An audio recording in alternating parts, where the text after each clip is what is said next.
just the, all of the alerts, you know, when there's something going on, but they make automatic phone call. Once a year.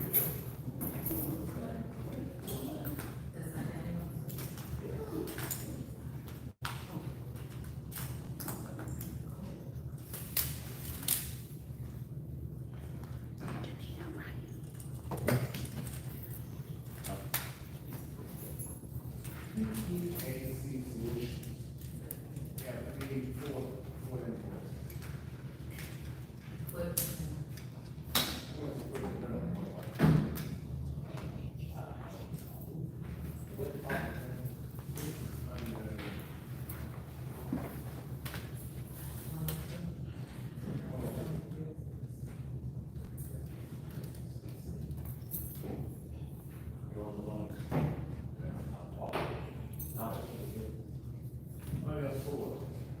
One for $2,980, one for $3,322, one for $4,621, and $4,181.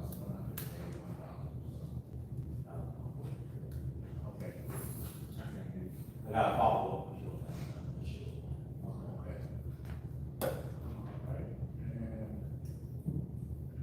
would the finance committee have any further questions in regards to this kind of bill that we're discussing?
Probably just 2 months bigger. So, that's the monthly service charge for the All right, good enough.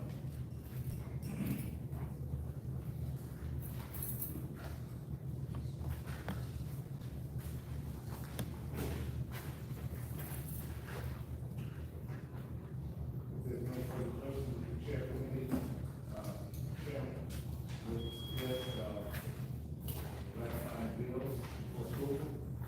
So the council, all in favor, signify by saying aye. Aye.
discussion of the treasurer's report. Madam Treasurer, are you prepared to report?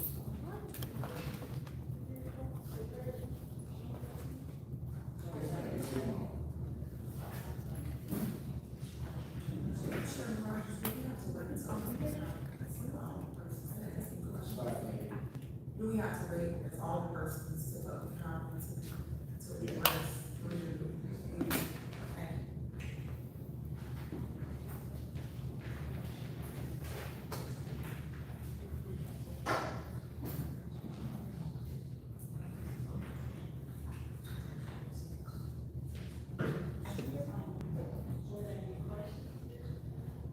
Well, we just need you to do the report on the treasurer's report.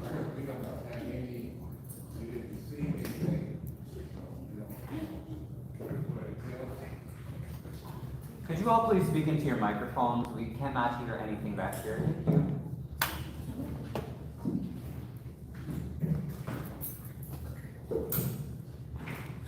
Okay, so for clarification, my monthly report includes summary, on a cash basis of the monthly reports for the, bank accounts. It is not, bills that are owed or that are expected to be paid or are outstanding or anything of that nature. It is what is shown, the activity that is shown in the bank accounts. So that's why I said it's monthly summary of bank accounts. This one, I did make a correction, it was as of May 31st of 2025. I did send it to you guys earlier this evening, it was kind of late, but, that was the correction that I made.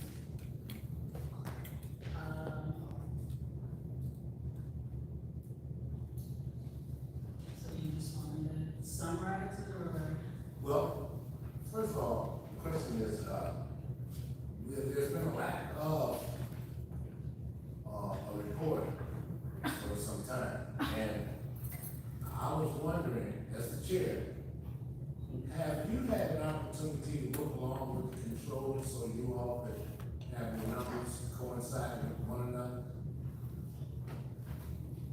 No. No.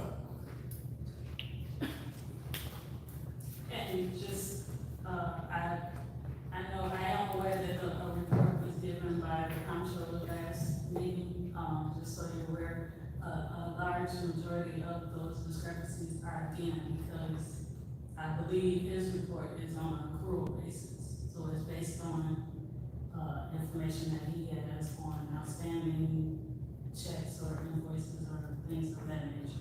Mine, again, is solely on the bank statements and the activity that has happened. So the tentative numbers that you're reporting and that he's reporting are from two different sources. I don't know where he got this from. Okay, Mr. Lewis, you have to have that in a second. No. No. All right.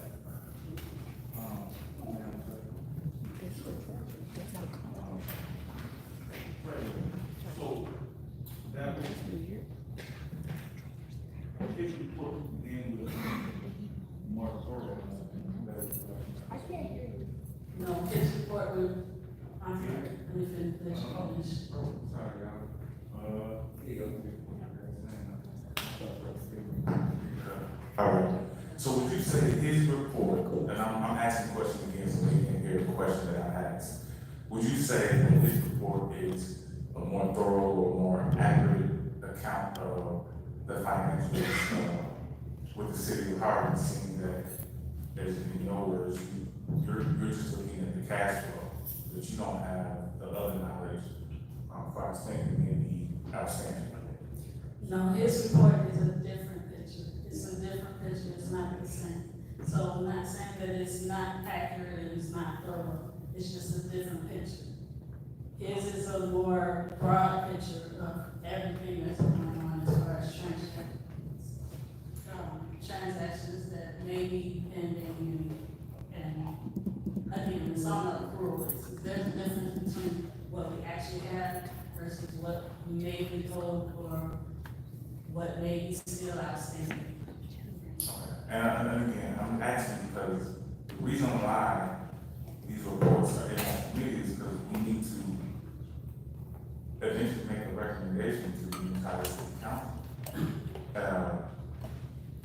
just saying, if it's more broad, it would just seem to me that that would be the report that would better kind of spell out everything. It's a different report. If you I don't have to give a, I'm sorry, use another word so I can better understand and say it's different. If you don't mind, just to help me understand.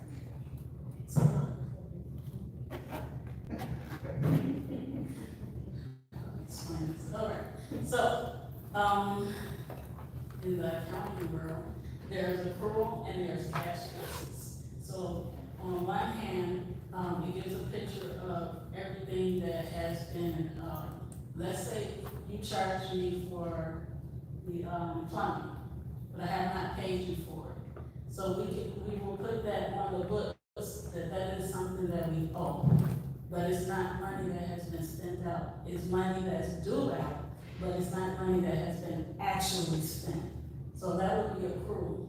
The cash basis is you sent me a bill and I actually paid you the money. So that money actually went out and then I put it on the books. So that's the actual money that actually went out. So that's the difference. The treasurer's report is supposed to be on the cash basis, based on bank accounts. So it's this money that has actually went out and that has actually came in based on bank accounts and that activity.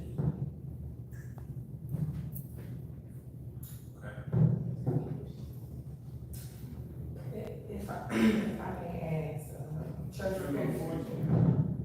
No, it's just the committee members. So only the committee could ask the treasurer a question. And, you know, it's probably right. Okay.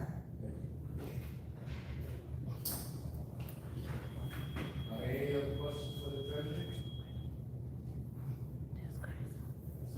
Recommendation to approve or disapprove the treasurer's report, signify by saying aye, nay. Nay. Nays have it. This motion reading will be opened up for public comment. Please come up, state your name.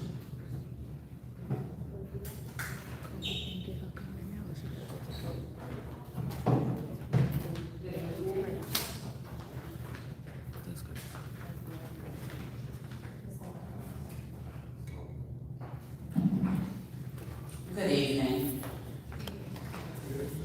My name is Melissa Crowley. I was born and raised here in Harvey, Illinois, right down near Eagles Hospital.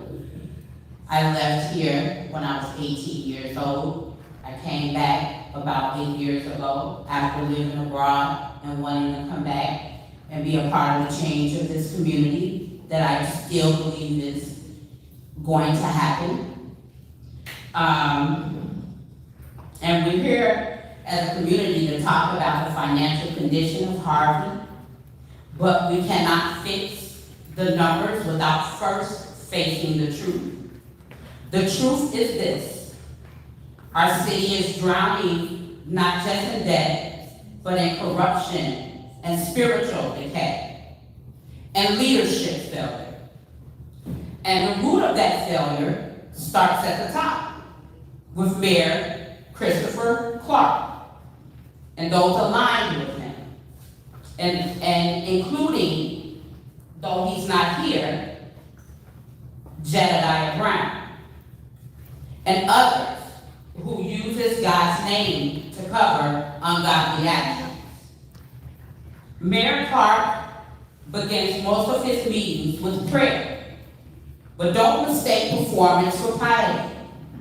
The Bible says the sacrifice of the wicked is an abomination unto the Lord, but the prayer of the upright is his delight. And that's Proverbs 15:8. Having a form of godliness, but denying its power, have nothing to do with such people. The Lord instructs you to do that in 2 Timothy 3:5. This is an apostasy in plain sight. Because when a man bows his head in prayer and then turns around and retaliates against citizens, mismanages city funds, and silences truth tellers, he is not leading with righteousness. He is using religion as a shield for wrongdoing. Harvey is close to $200 million in debt. City workers are losing their jobs. Christopher Clark has a poor track record as an attorney, as well as a mayor, and he's dragged his city into yet another lawsuit involving myself that I will be filing. So if you want financial responsibility, it is to demand the resignation of Clark. It is to demand the resignation of those who do not represent the citizens that they claim to represent.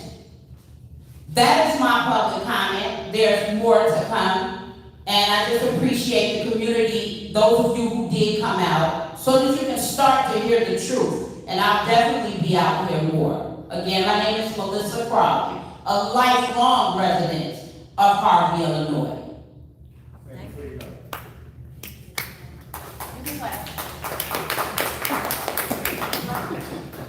I'm sorry, we didn't announce this, but everybody's gonna be 3 minutes, and so I apologize, we didn't say that to start off with. But we do have a timer over here, I can't use the TV, but we do have a timer. Okay, question before I start my comment. Is this just comments or these questions and answers? Just comments. Just comments, okay. Well, first of all, I find it, my name is Glennis Watson, I'm a resident of the First Ward, and I'm finding it a little bit troubling that, there's not a clear understanding of cash versus accrual, basis of accounting or even just bookkeeping. That's kind of troubling to me because if the treasurer is supposed to give her, and again, I'm very limited as to the definition between the treasurer's responsibilities as far as reporting is concerned and the comptroller's, but from my understanding, she is only supposed to report on what has been received in, the revenues that were received, and then what has been expended. And however much detail she wants to provide, if it's by buckets, then, you know, that's a little bit more more clear picture of our financial status. But the fact that you all just denied her report because you don't have a clear understanding of the accrual versus cash basis of bookkeeping and accounting, that's a little troubling to me. Second, the bills list is only a report of what has been spent. Where's the report of what's received? Where's the money, where's the report of the revenue that's received? Because the mayor said at the last meeting that all of the financial support for the parade and the soccer tournament and all those things were by donations. But there's no record anywhere of the donations. There's no record of the revenue received. We see where it's being paid out. You gave those big old checks for $1,000 to 7 different teams, plus the second place teams got $500. So that's at least 7,000. I don't remember how many teams got the 500, but that's a lot of money right there for a town that's so cash strapped.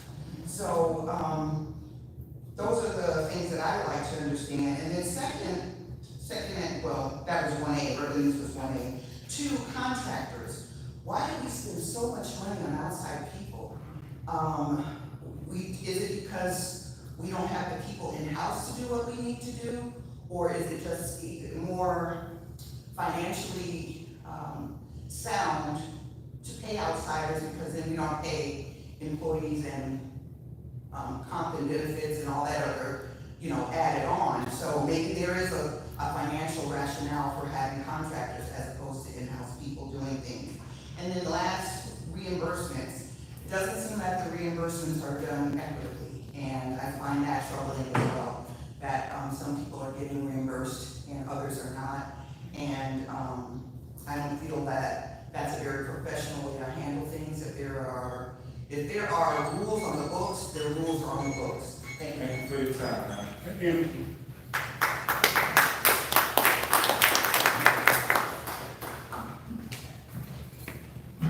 Hello, everyone. Okay, so first comment and question. My comment is, this meeting seems a little strategic and not in a good way. It's concerning that you all unanimously voted on bills, yet those bills, it's a very secret process. You don't have a copy of the finance committee, agenda like we had back in March. So I find it to be troubling. I know the municipality has paper.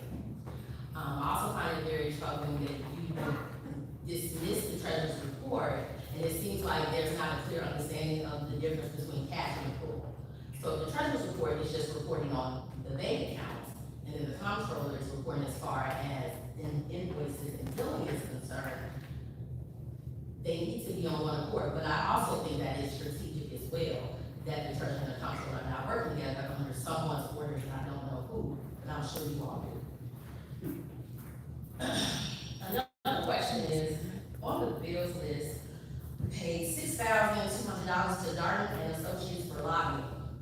Number one, who authorized it, and two, what has the city gained from this lobbying activity?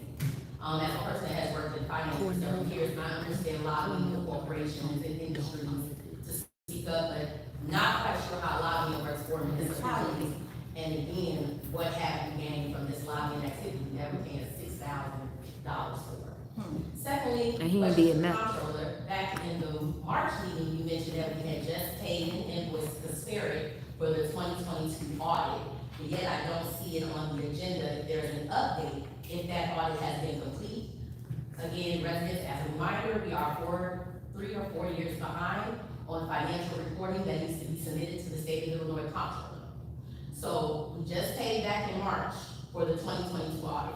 We also have to pay for 23 or 24, and there has been no update for the 22 audit. And again, I think it's important as a municipality to be up to date and in good standing with the comptroller's office. Because we don't want things to happen like we receive funding and they take a portion of it because we're not found as a fiscally sound city. And that's not something that we want. Also, it seems like there was very little questions for all of the bills, and it bothers me because you all have been sitting in these seats for 4 years. And you all like to use the sound bite, we're so cash strapped, 140 million in debt, 165 million, everybody has different numbers. But there has never been a report about the advancement, have we paid down that debt, even if it's by a percentage. There's never any comment about that, and yet we're always talking about the cash. I do believe that there needs to be a reporting on that as well. Because if we are so cash strapped, then what are we doing to remedy those issues? I'm sorry. Thank you. Thank you.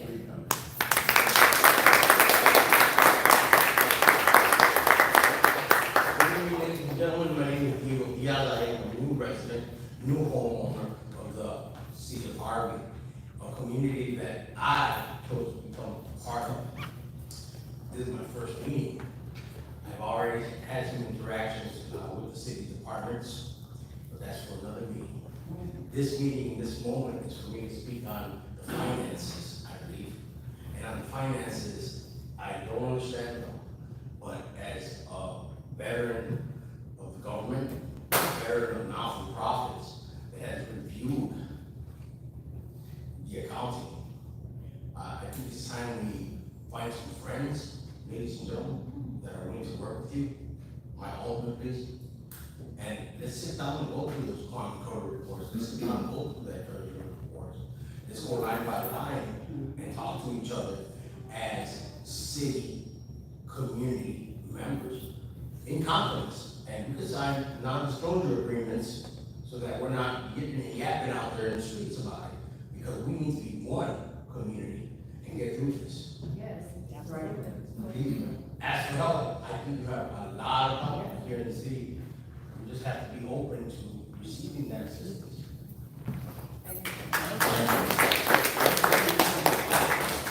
I do have comments.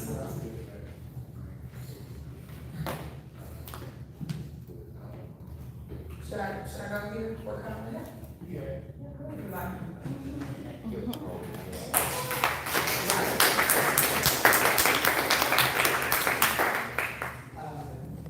Finance committee, I just urge you tonight, what typically happens, and so the community, so you have an understanding of Robert's rules of order. It goes, the resolution is read, and then there's a call for a motion, and then there's a call for a second. And typically that brings whatever the resolution that is then being addressed on the floor to the floor. So that from that point, the fourth piece will be, or the third piece, we will be discussing it.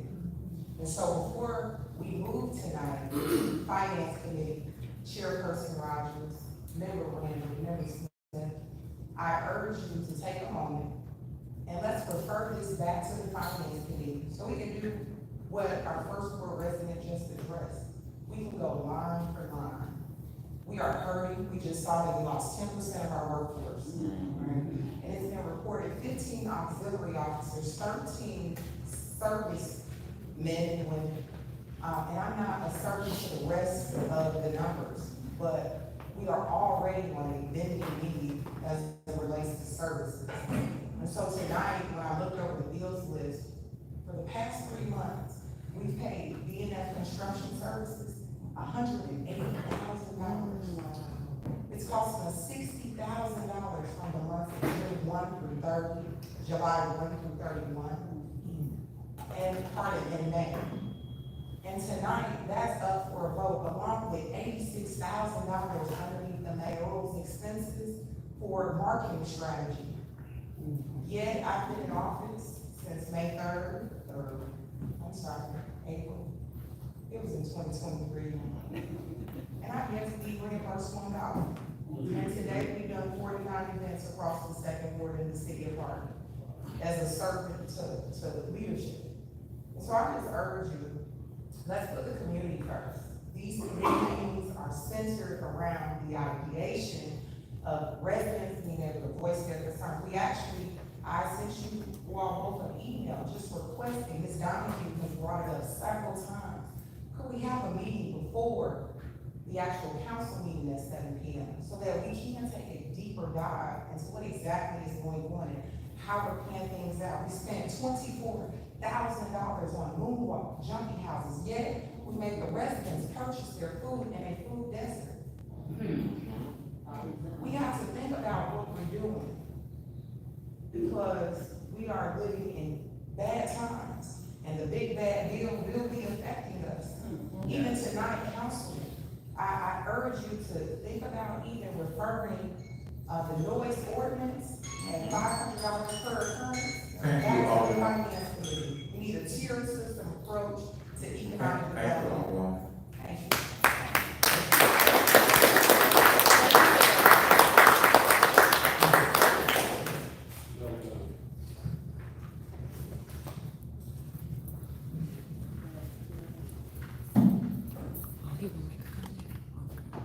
Thank you. Hopefully, cool greetings for everybody because you know it's hot out there. Thank you for coming out in this heat because a lot of times people don't want to come out. We have a lot of opinions, and I just want to first say that I really want to respect the people that come on out and the people that spoke. Y'all spoke very professionally. Wasn't blaming nobody, just trying to fix some things. You know, I've been on for 7 years, and all I tried to do was help and care. But at the same time, you never know what's going to come out of my mouth because I represent my residents. I represent the people that are not here, that passed and still talking about how come the street ain't fixed, how come these lights, these vacant houses. These are people that have left this earth, and you think I'm going to forget them because their spirits are inside. So basically everything in a nutshell, whenever there's any type of controversy, any type, and you're paying money, you telling me if you go into a store and they say it's cost $100, you ask any type of question, they ain't gonna ask you nothing to do whatever, or let you sell whatever, you still gonna buy it? No, you're not. You're still gonna pay it? No, you're not. If you're a good salesman, you convince them people how good it is for it, and you make them people comfortable. I think, first of all, I like to say, I love my job. A person that loves what they do a better job at it. Okay? I'm not under any type of scrutiny or any type of pressure where I have to make decisions where I don't agree, but I gotta go along with something. I'm not accusing nobody of anything. This is just basic life. Outside of council, this is just basic life.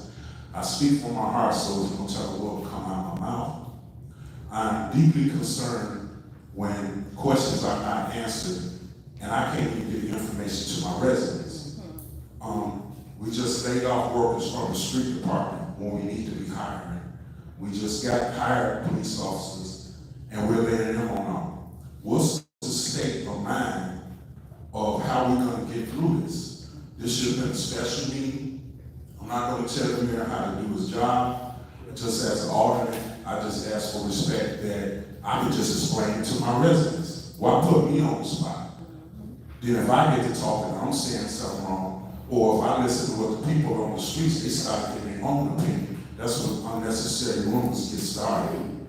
You know, people need to understand that we work for the residents.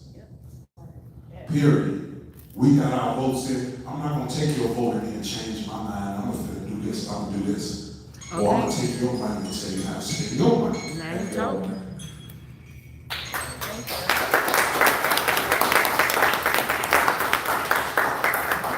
Thank you all for your public comments. They were well warranted and well appreciated. This portion of the meeting is going to have closing comments from the Finance Committee. Do any of the committee have anything to say? I'll echo that, I think it's the most that we've had at a finance meeting, so I'm excited about that, within itself. One of the things that I absolutely believe and stand on as an alderman here is that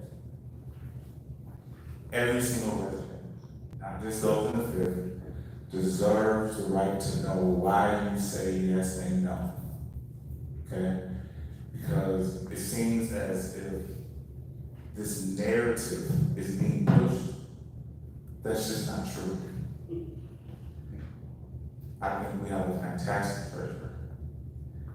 Even when she came to me in the past, I told her, I gave her advice that I thought was solid. Okay?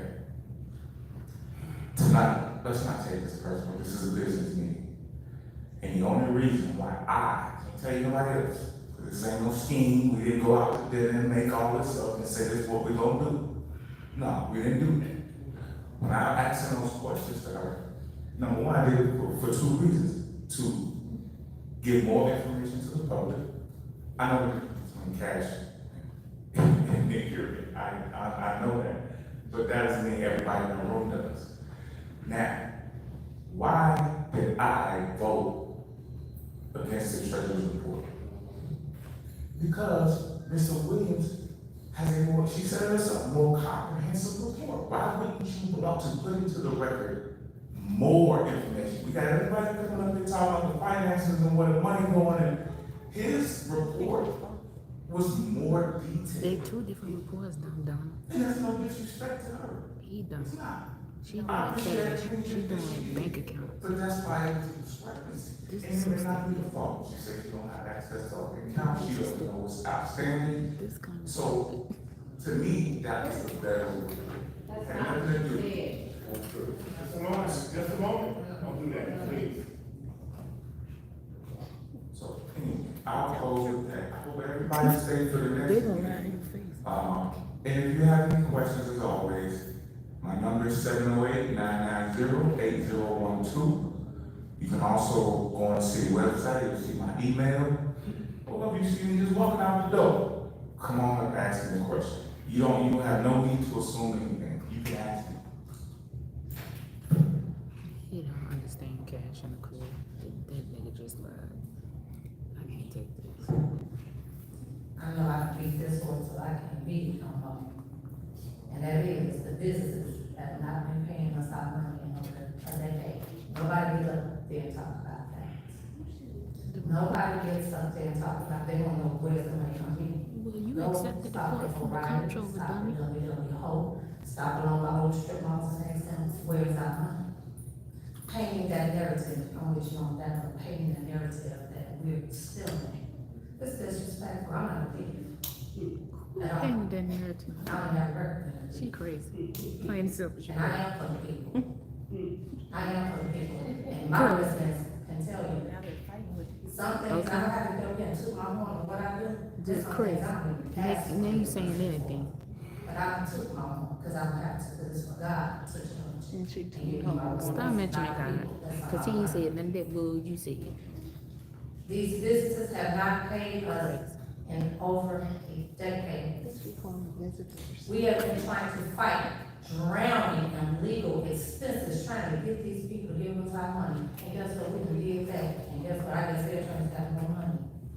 Prove it. Cause then they turn around and Cause sue you're not putting us. that on the report. Cause we put bricks in front of their place. And you have some people in here, your own residents, that come in and come, please save our business, please save our business. But at the same time, they're burning us over. Breaking us over cold. You complain about houses, you complain about laying out streets. I said, Lord, if I could get my salary to pay the streets, look what it is. And another Just lie, making cut the and paper another box lie. in the city look half of it. How many lies you got? I do it. This job, for me, I want everybody to know, this job is not make me or break me. She not. This job doesn't do that. I'm not gonna starve if I don't have it. I came here because I grew up in Harvey too. I remember what it looked like. I remember when white flight happened. I remember all of that. I remember when it was, Face of Jesus. Ice Cream City. I remember when over there by the entrance was Jesus Square. I remember all those things. And now I understand sometimes why our people have rule. I got to go back. I see why Melissa people can read are tired of fighting our home land that they real. This is another thing, this is why we can't work together either, because you have some of your residents that live here, they come here, we disrespect some rules. We don't do that with them. So that's what I'm saying, we allow everybody else to speak their time, allow everyone else to speak theirs. I respect your concern and your opinion, I just want to say that. So again, if we could just all together, make a own business, and where's our money, or at least stop doing business with them. Have a great night. Thank you very much. I want you to prove they ain't paying, cause you're not giving a report, dumb Donna. First of all, address, all the city council members. There was some things said here today, and I don't want anybody to take anything personal. I think that this entire council works diligently and works hard regardless of the citizens here in the great city of Harvey. The gentleman that spoke to say he was a brand new resident, you may not remember me, but we had an opportunity, I met you downstairs. There was a comment made about some aldermen may be forced into making a decision that they don't want to make. Who said it? Well, I can only speak for Alderman They Rogers. be lying. Alderman Rogers will never be forced into doing something that's not right on behalf of the residents here in the great city of Harvey. I lived on the same corner for 51 years, a long time before a lot of you young people when you were born. 1976, when the community was lily white. Not to say it was better, but it was lily white, and I've seen the transitional period I think you just said it that was our city has went through. With a municipality of 5.5 square miles, and you used to have over 200 people working for the street department, and now you got a little bit more than 30. Okay, there was another statement made. You can't service the city to keep it clean with the astronomical dumping fees and keep it cut. Okay, so yeah, we got some issues and we have some terrible issues ahead of us, and we're doing everything we can as a council. I mean, the entire council. Everybody wants what's best for this community. There was a statement made about $160,000 for E&F Construction that does the inspectional services. Okay, the reason we don't have well, let me back up a little bit. I used to be an inspector here in the city of Harvey, and I'm in Illinois Municipal Code, but there are so many people that can't pass it. It's a very extreme, difficult test, and people just can't pass it. So we have to outsource our inspectional services department. And $60 a month, when you got 10 to 12 inspectors riding around the city, it's nothing. $60,000 a month is nothing when you got that many It's people nothing that you when have you to don't have employ. any money. And believe me, they are at the tip of my finger, and I do call it. If something is out of line, if somebody has excessive trash and debris, debris because they were too lazy. They actually ordered it for a decent trash receptacle, and they decided to put that plastic bag out there for the dogs and the raccoons to tear open. Then that's what my job is, to come in and educate them. You ain't gonna find one, just go over to the sixth ward and ask anybody about my accessibility. You'll never get a voice here. This not Anybody your on the sixth ward will accessibility, tell you. sir. I answer the call, and everybody ain't calling to say good morning, Alderman. Some people pissed off, and they want, and they express that. But I'm here, I stood on your front porch, and I asked you for your trust, and I asked you for your vote, and you gave it to me. And I showed you, and I'm still continually showing you what we're doing. I'm happy with this administration. A lot of people may not be, because I can't see movement. You put your car in the shop, and it sits there for 2 weeks, and the mechanic haven't even raised the hood. There's no movement. I see movement with this administration. We're legislators, we get the same information, all of us, but we are not the executive branch of government.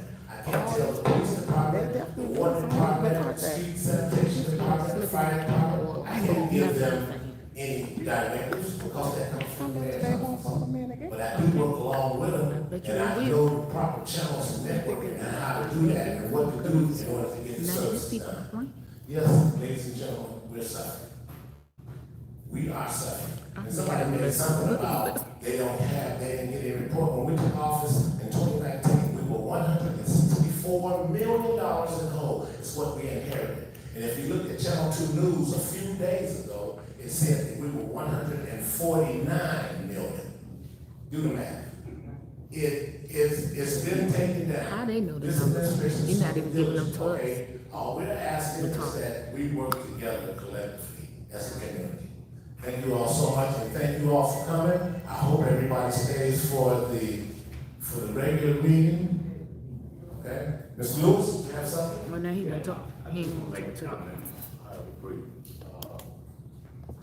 I've served 2 administrations here in Harvey over the last 12 years. Had the pleasure of the mayor for the benefit. What is it, like more? When I walked on the scene here, He don't know. no, also, I came into this city in 2014, and were behind 8 audits when I walked in the door. We got all 8 of those audits turned. We're 3 audits behind now. Why are we 3 audits behind now? Because over half the firms in the state of Illinois that perform audits stop doing it. There's no money in it. I tell you, as a CPA, And that's a lot. for 50 years, there's no money in it. And that's a lot. So people stop doing it. At the same time, I want residents to know that bills that come into the controller's office always have documentation. You don't just pay bills now. I can't tell the mayor departments what they should and not spend money on. The reason the bills is so quick every month is because it's the same bills. We pay the city of Chicago for water, we pay the water, we buy the office supplies, we pay a couple of bills. I really don't. It's on the bills list, and the audit will be done. Unfortunately, I can't control the cases, which I always work. Well, I can show you, there's not enough money in Harvey or anywhere else that may be a dishonest broker. Show us the That receipts. can be assured. Well, this is free, allow us to comment. And I'm not gonna get in this public so upset for? between the treasury and parking, but it has nothing to do with the rule of the cash taxes. Shut up. I'll just say that. But I'm also not gonna get up here as someone who's been a CPA for over 50 years, never had a complaint violation, claim against a malpractice insurance or anything else. I'm finna go look. That, I'm finna go look you know, right big I'm just line. not gonna get into a real long. That man said, that- oh, damn, they that- changed that's mine what it just is. minutes ago. But I just said that her report does not properly reflect the cash position for the. Why does it city not? of She the Harvey. treasurer. It's a big difference between you telling me we got $4 million in this month versus $2 million. Okay? So, but again, I'm not gonna get into a public display of going back and forth with the treasurer or any other officer. Partly because it's not necessary, partly it's disrespectful on my part. His definition ain't even right. Just ask the question. That's great. All right, at 6:53, we're gonna adjourn the meeting. Of course you are. You already have something. Oh. No, you asked her, you had asked the comptroller, so. No, yes. This is not debatable. The Oh, controller my, has to be my, my, asked. this is crazy. The treasurer should. President Wiggins, if you'd like to make a comment, closing comment, you're more than welcome. You gotta be saying something every time. Good Lord Jesus. Pissy. Okay, all I'm gonna say is I would have appreciated him explaining, what the difference was from his perspective.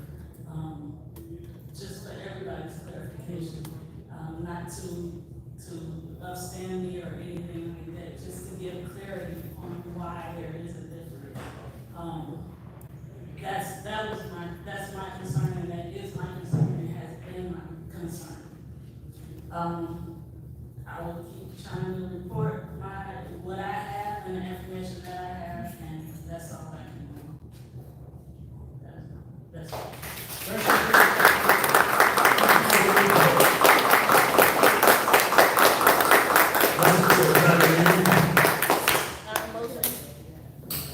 All in favor, signify by saying aye. Aye. Ayes have it, opposed. Thank you all once again for coming. Why did the mayor walk out? Because we didn't want to hear the truth about it. Y'all, let me tell you something. We need to unpack this whole meeting because this right here, this is outrageous. This comptroller sat at this podium and said he can't tell the department heads what to spend and what not to spend. When that literally is his job as the comptroller to tell the department heads what they can and cannot spend because he is the comptroller. Child, this whole meeting was crazy. Then the other man over there, I think he from the 5th ward, sat there and told an outright lie. Lord have mercy. If I wasn't here to witness this today, I would not be able to tell you. This meeting, worse than the Dalton meeting used to be, what looks like. Because this don't make any sense, okay? It makes no sense that the comptroller and the treasurer are not on the same page as far as numbers, right? The treasurer's job is to record numbers of the bank accounts. So she has active cash on hand and she has active money being spent, okay? And active money coming in. Those numbers should match the comptroller's report, period. The end, okay? Period. Okay, basically, this man stood up there and said he's been a CPA for 50 years. Well, it's time for you to retire and turn in your license because that decision, that didn't make any sense. Oh, Lord, what's going down at this meeting? Hold on, let me see. He kidnapped me under the color of law. Right there. She's talking about the man back there. On the other side of Vivian. I can't see Vivian. Come this way. Vivian, come this way so they can see the man. That's the man they talking about right there.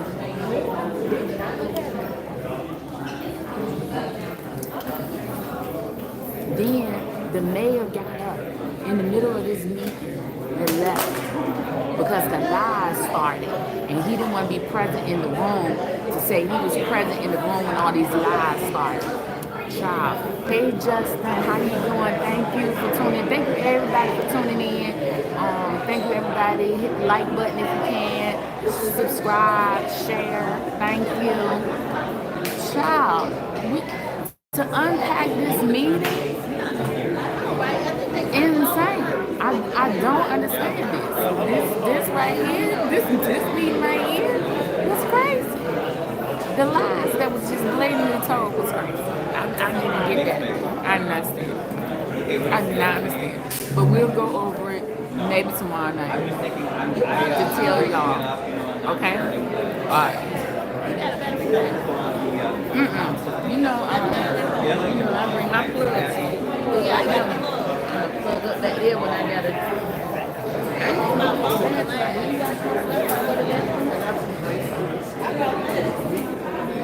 Child, that thing could be.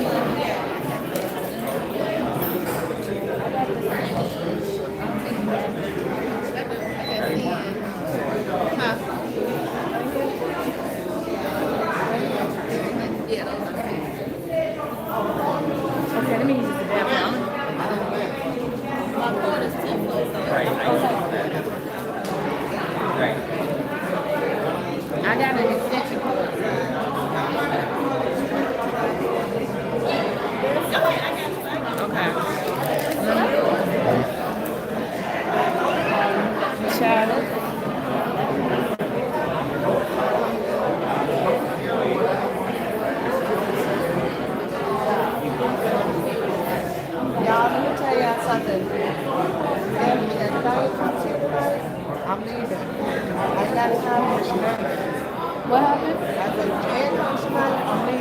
Nobody. Not me.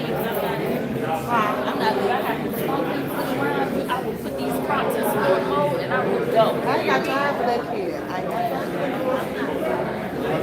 I will record it. I promise I will do it every time that I come.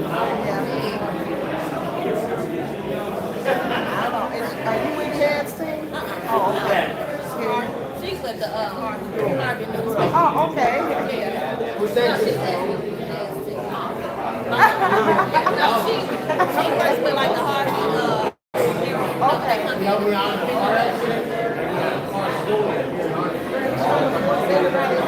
Without turning on the air? I know, right? Because he turned it off so it left. You notice that? I don't know. Yeah, when he left, the vent stopped. And then it would start getting worse.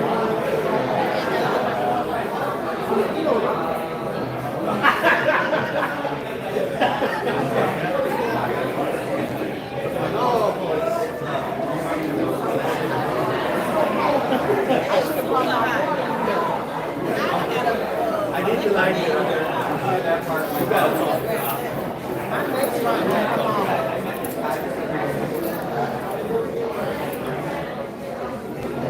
So we had an intermission.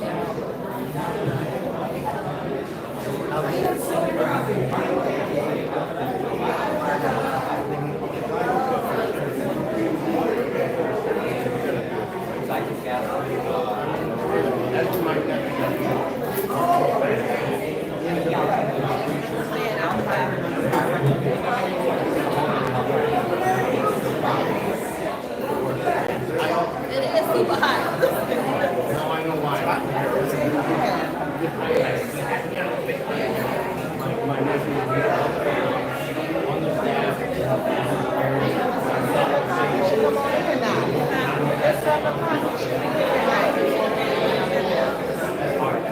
I don't think he's gonna force anybody out like you think he's gonna do. No, that's not gonna work.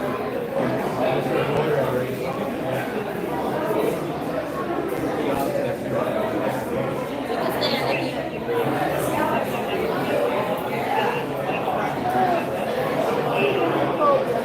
Say hi.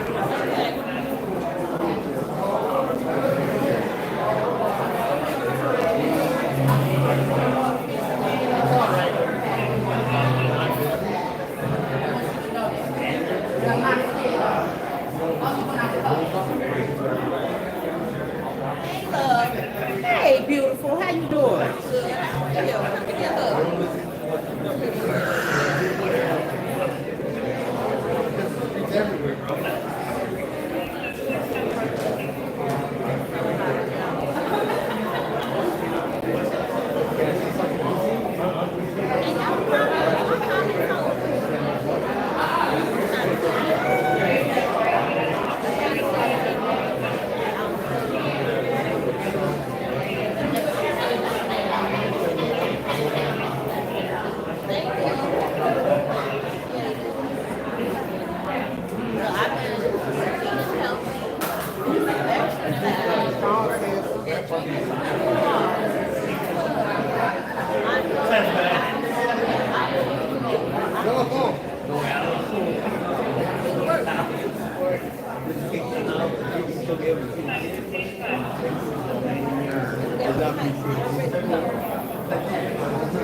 Yeah, more.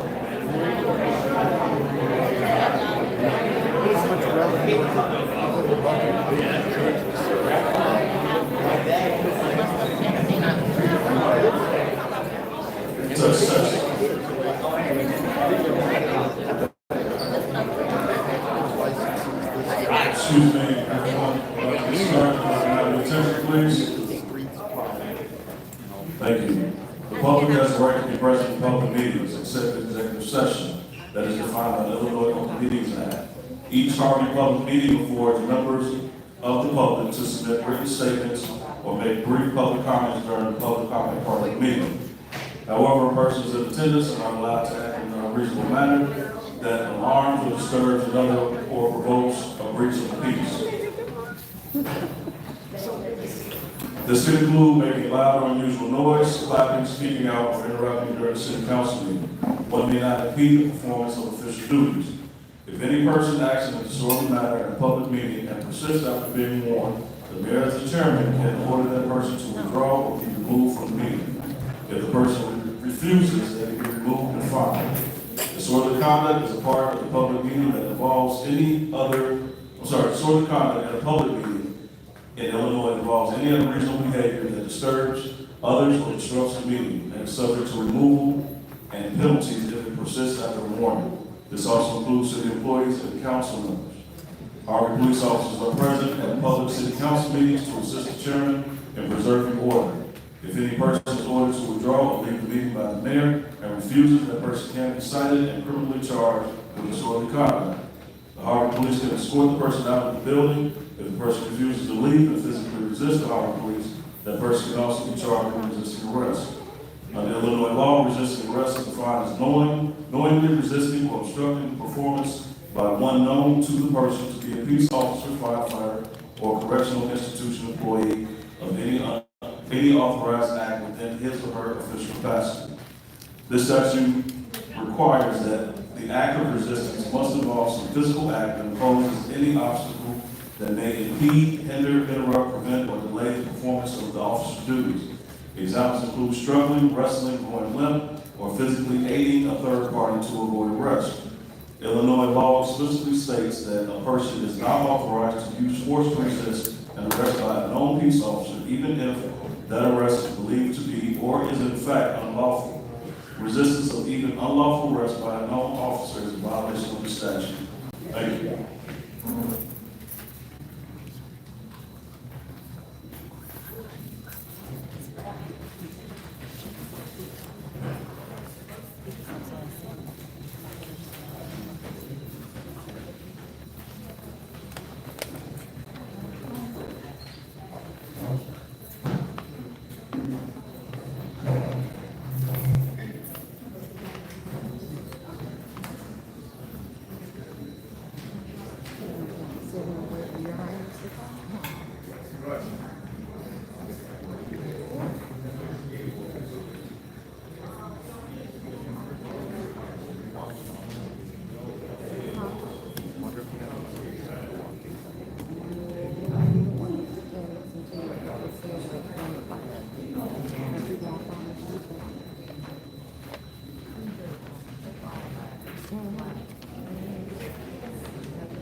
If I can follow the procedures tonight.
Call this meeting to order. This is the City of Harvey Council meeting dated Monday, July 28, 2025. It is 7:10 p.m.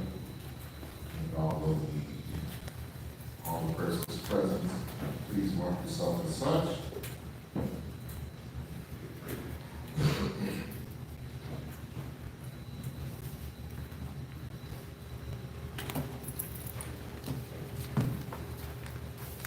We have a quorum present. Next item on the agenda is invocation of the Pledge of Allegiance. If you would be so kind to bow your heads. Heavenly Father God, we come to you, approaching the throne of grace, asking you for your mercy, O God, asking for your grace and your favor. Lord, that all blessings come through you, O Lord, and we only need to seek you first. And the kingdom of heaven will be in it, Lord. We ask that you will continue to guide us and bless us, O Lord, and that you will bless everyone who is here today with me, and you will bless those who had intention to come but were not able to, and that you will inspire others to be involved in the city in which you love and which you oversee, Lord. We ask that you would bless this council so that it may continue to do the work, not the work that is what they want to do, oh Lord, because it's not their work, but it's your way and it is your will. And we ask, oh Lord, that you would keep this council in that frame of mind, and that while you are doing so, oh Lord, we ask that you allow your spirit to just fall down upon this city, fall down upon this room, oh Lord, so that we may feel you, that we may know you, that we may receive you, oh God, that we may continue to give you praise, to give you glory, and to magnify you. This we ask in your Son, Jesus' name. Amen. Amen.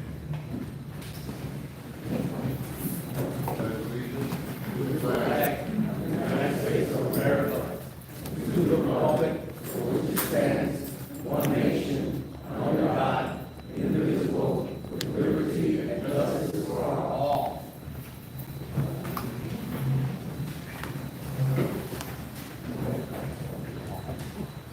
Next item on the agenda is an executive session, as we have done.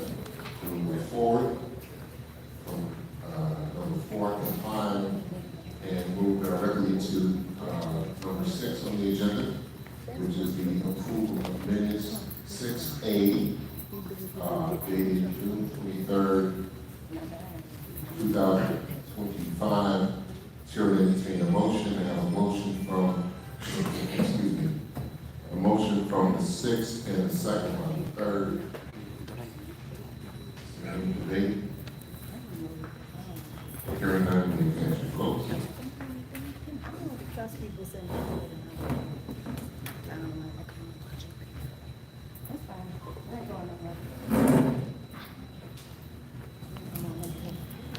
Motion carries. Next item is 6B, approval of minutes dated July 14, 2025. There's a motion by the 3rd and the second by the 6th. Is there any debate? Hearing none, we can cast your vote.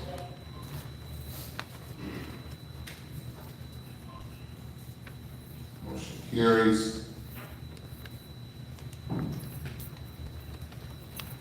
Next item on the agenda, item 7. 7A is approval of the bills dated May 26, 2025. Is there a recommendation from the Finance Chair? Good afternoon, everyone. Yes, Mayor, here's a recommendation from the Finance Chair that we ratify the bills for May 26, 2025. Okay, hearing so, we have a motion by the 6th and a second by the 3rd. Is there Yes.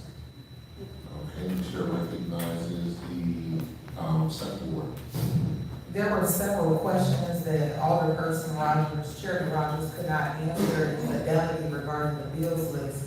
One of which was regarding the B&F Construction Co. earning $180,000 since May through now, for infrastructure. We don't have a clear idea on what those details entail, what particular services have been rendered, what the timeline of that rendering is. And in addition to that particular cost there, there's an additional $6,000 total in review plans.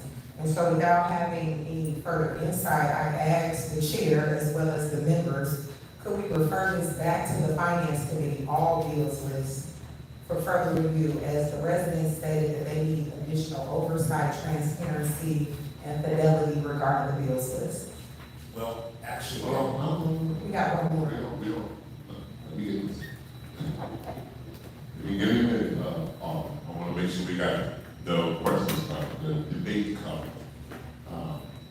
Were you done on? Yes. Okay, chair recognizes the fourth ward. Thank you, Mayor. I just want to let, the residents know my debate is that I'm not in agreement of supporting paying the bills. If no bills have to be paid, everyone has to pay bills. The structure of our finance meeting, which I wish, more people would entertain and understand on the phone. There is any discrepancies and questions that are not answered. I don't understand why we immediately go into the meeting and then all of a sudden vote on it. Instead of saying, let's send this to the finance committee once again, hold a special meeting the next few days, get all the questions answered, make sure that everything is in order, and then simply go ahead by approving the bills list. But approve the bills list on the night before, the hour before, started at 6 o'clock, questions still wasn't answered, can't be answered, or I don't know if they ever will be answered. But for us to put it on the agenda to vote is like disrespect to the residents. Thank you. Thank you very much. Does that conclude your statement? Yes, thank you. As the chair, Alderman Rogers, do you have anything to say in that regard? first of all, I'd like to comment on second one on Chapman's request. She requested via email. These questions in regards to bills list never were brought up at the finance meeting when she clearly had an opportunity to discuss them at that particular time. The invoices that, hey, listen, don't do that. Don't do that. Let me control the meeting. And y'all be so kind. Appreciate it so much. Thank you. Alderman, please continue.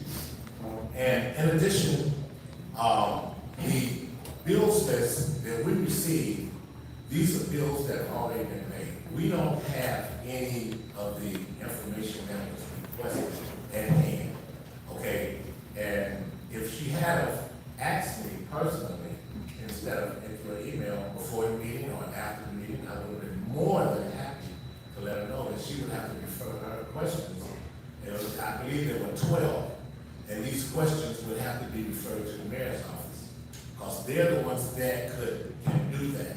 We don't have that particular permit information that you requested, and you're speaking in terms of. And as far as my friend in the fourth ward, nobody's being disrespectfful. Okay, we have finance meeting because they were supposed to, they were put here to command structure, okay? And as a matter of fact, I think we're the only committee meeting that's actually meeting right now. Is to be transparent, is to give the public an opportunity and its residents on how their expenditures and how their money is being spent. So to address both of you all, we stand corrected. So, thank you.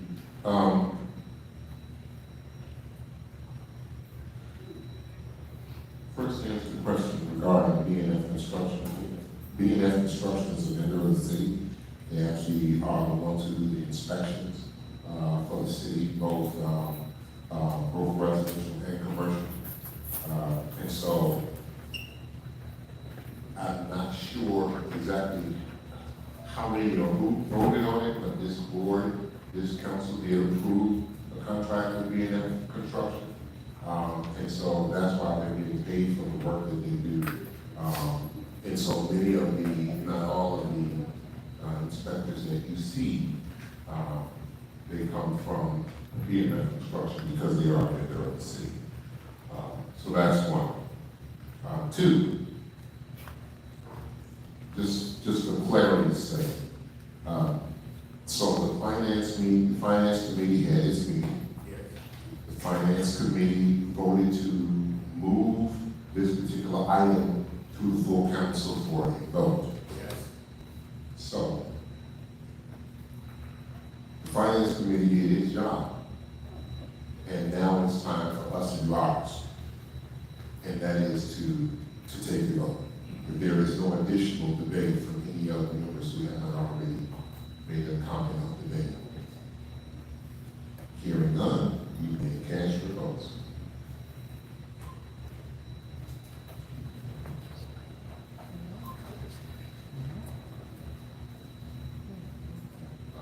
Measure carries, and I also want to state also for the record, because I have to join in actually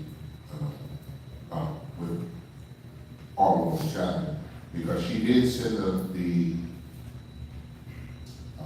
email over, and in my email response, part of one of them, I told her that she should forward this to the finance committee. So that may be, I'm not 100% sure, that may be how it ended up going in the direction that it did. All right, so next on the agenda is 7B, approval of bills dated June 23rd, 2025. There's a motion by the third, a second by the sixth. Is there any debate? Hearing none, you may cast your vote.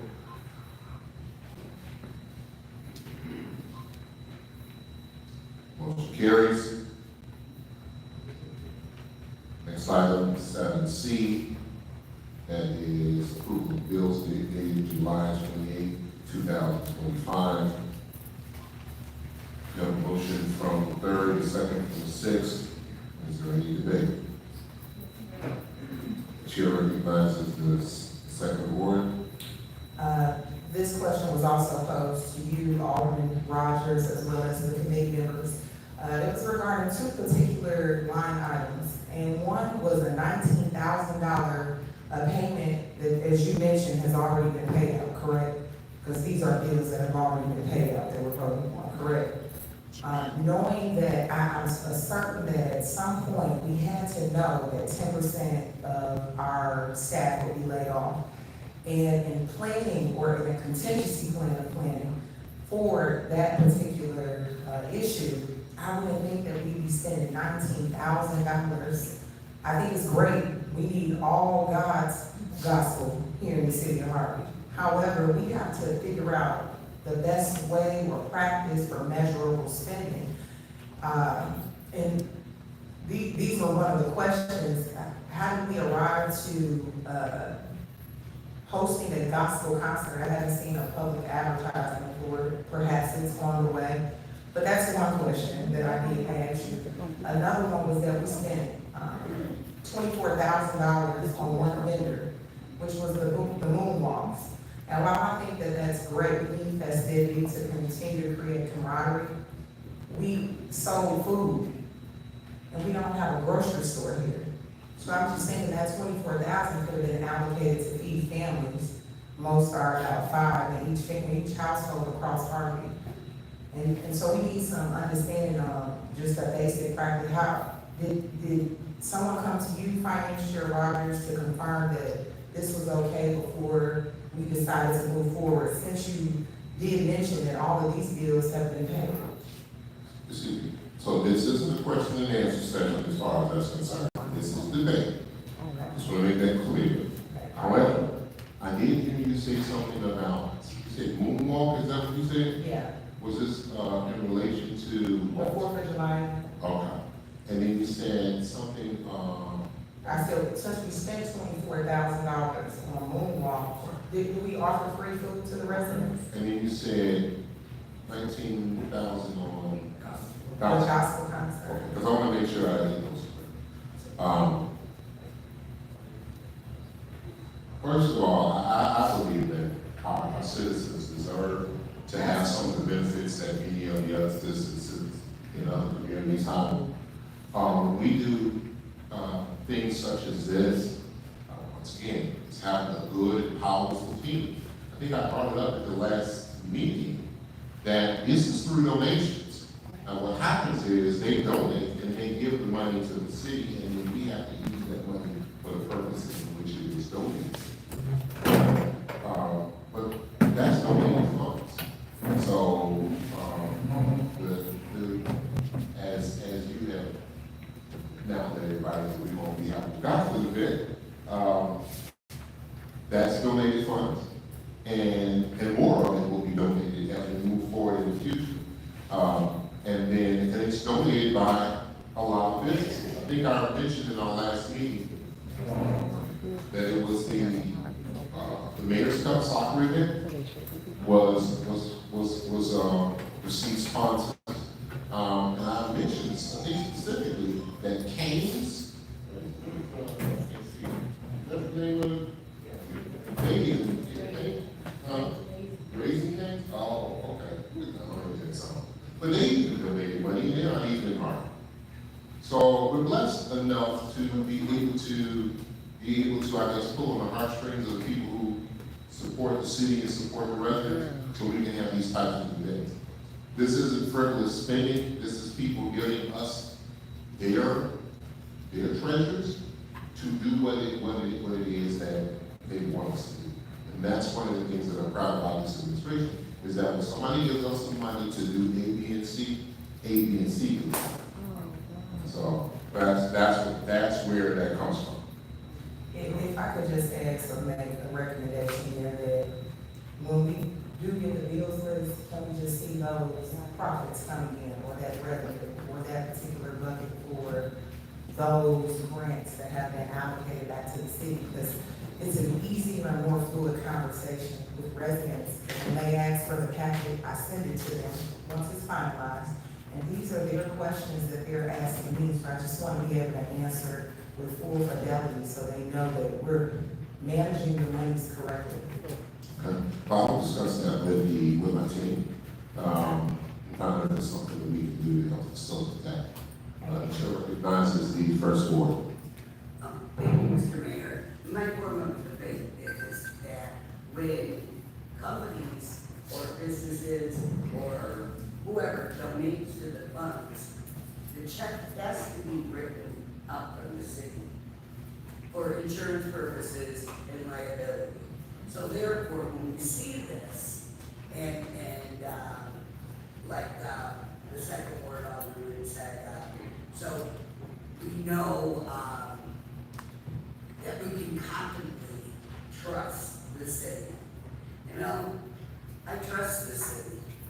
I trust our comptroller. And I would definitely put my reputation on it. So if the comptroller is saying that this came through donations, because the comptroller is legally responsible for the finances of the city.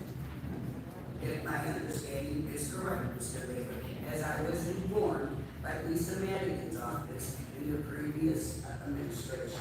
So that is why I will be voting for this. Thank you. But yeah, so we'll let's have a discussion with the controller and with the team, try to figure out if there's another way for us to go about handling these matters. But like I said, I do want to make sure that I give commendation to the administration for going out. And I said it last week, when we first started doing the 4th of July celebration, I didn't want to spend any money on it.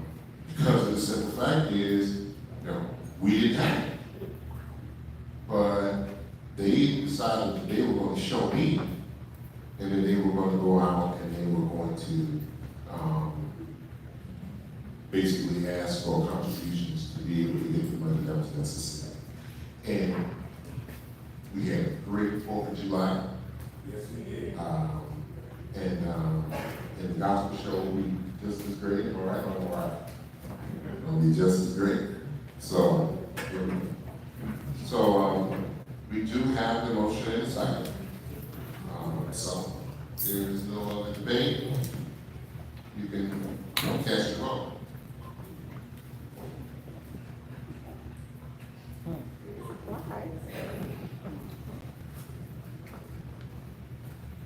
This is like Carmen and Motion Chris. carries. This is like Carmen and Chris. Next item is the approval of ordinances and resolutions of the city of Harvey. 8A, old business, none, and 8B, new business. 8B1, motion to approve the release of settlement agreement between McIntyre and the city of Harvey.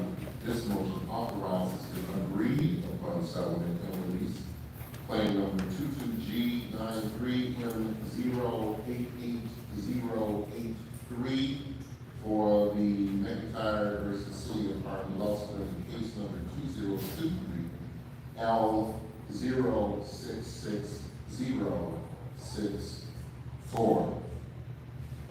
Chair is entertaining a motion, and a motion from the third and the second from the first. Is there any debate? Hearing none, you can cast your votes.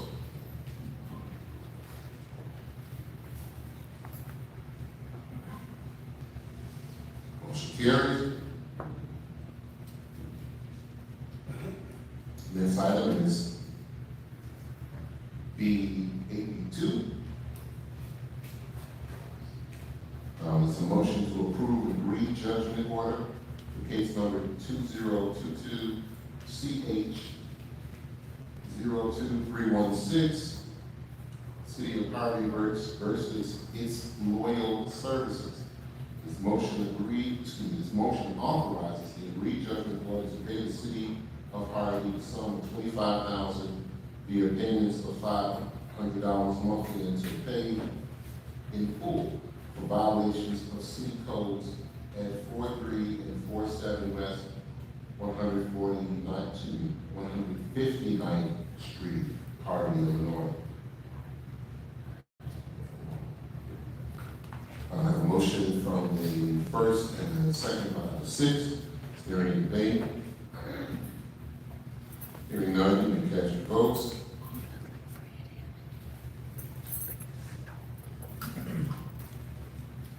Motion carries.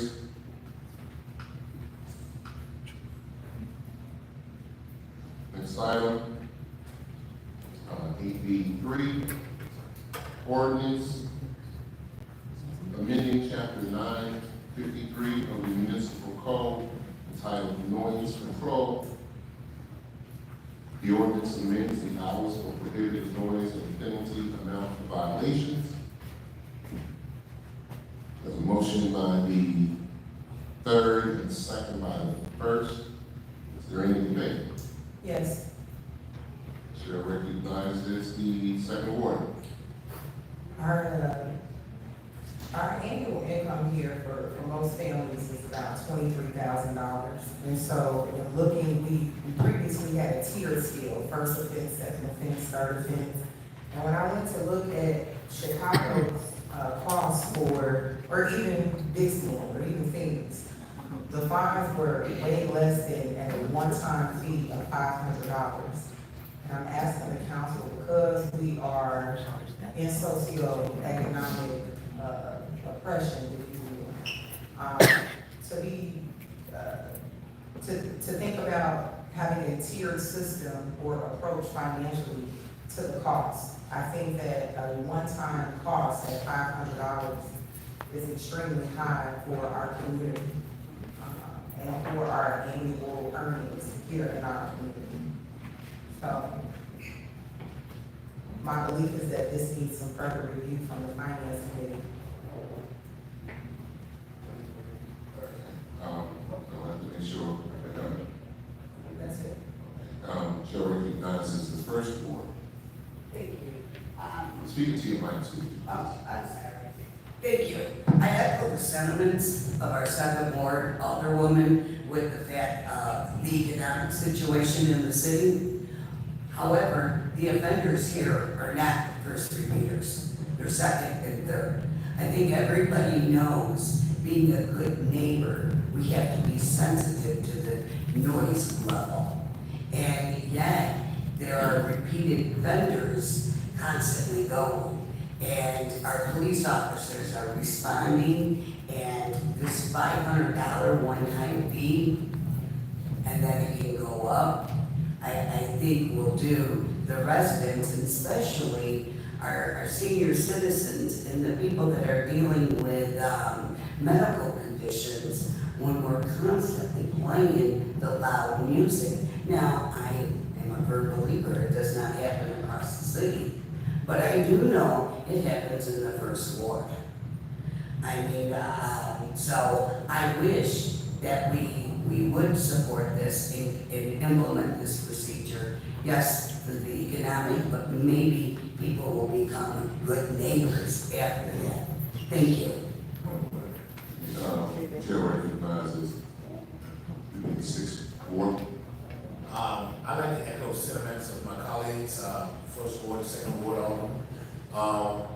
But as a conscientious resident here in Harvey for over 51 years, and I've seen, and we're not just talking about loud music, we're talking about fireworks, we're talking about the loud exhaust coming from the cars at night that you know, that's creating just a habit. The fireworks, I remember this past 4th of July, I had my dogs just shivering, you know, and, you know, not to say that this is not important, but the fact of the matter is that we've been putting up with this nuisance for, and I think that we need to have, we give our police department the meat and potatoes that they need in order. I like creating legislation, and I love the fact that if we can do something that's going to act on the betterment of our city, I think we should do so. So with that being said, yes, and it's not just fireworks, loud exhaust, loud boombox music, it's all kind of, and I was reading the ordinance earlier, and it specified hospitals, schools, and churches. Well, on Saturday night, they ain't got nobody in church, but you got the residents that are suffering extremely because of all this chaos and nuisance that's going on in our community. So yeah, I stand with this ordinance. Chair recognizes 4-4. Thank you, Mayor. I understand this ordinance, and it makes a lot of sense. I'm just concerned on how it's going to be enforced. Fortunately, I came from a pretty decent block growing up in my neighborhood, you know, growing up in the city of Harvey, and it still, you know, continues to be that way. But what we do, we simply ask our neighbors and let them know, hey, I'm having a party Friday night. And if everybody really agrees and everybody knows what's really going on, people respect it because them same people may want to have a party too. So what I'm saying is, so if there's nobody around in the immediate vicinity that's calling in, saying the noise is too loud, do the police officer have the authority to just come back and come back, issue a ticket? Or are they going to wait and see what the responses are in the surrounding area? Were you done? This is debate, so yeah. Yeah, I hope it was, and I was just trying to make a point on how it should be enforced, and it should be some more better clarity and not be given to the officers to decide if they want to come back and they take on everybody around the surrounding area. And plus, it keeps the neighborhood together too. When the neighbors come by and talk to you and say, I'm having a party, that's just, you know, that's the stuff we need, because everything we're going through in the city of Harvey right now, people need to party. Chair recognizes 5th Ward. I just wanted to clarify something, because we're doing it again. What we doing? If you read this, it's commercially zoned area, the fine is $500. Okay? And it's $175 in residential. So I just don't want to go out there like we just wrote an ordinance to where if you do violate this ordinance, you $500. Unless you consider your house to be in a commercially zoned area, okay? But it's not. The legislative committee worked really hard on this ordinance, and it comes as a direct reaction from residents. I also looked at other ordinances from other communities, okay? And one thing that I started to notice is that this is really a common sense ordinance. People come into the city of Harvey and think they can do whatever they want, but you wouldn't do that at Homewood. Because it does not dawn on you that maybe I shouldn't sit in front of this house, okay, and let my trunk rattle while drinking some Hennessy. Nobody wants to hear that. But you wouldn't do it intentionally. This is common sense. If you are not financially able, then one thing you should do is obey the law. What we gonna do?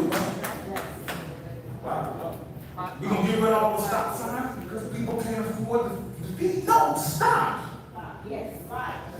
All right, Ordinance. I love you, but we have to still make sure we maintain some control.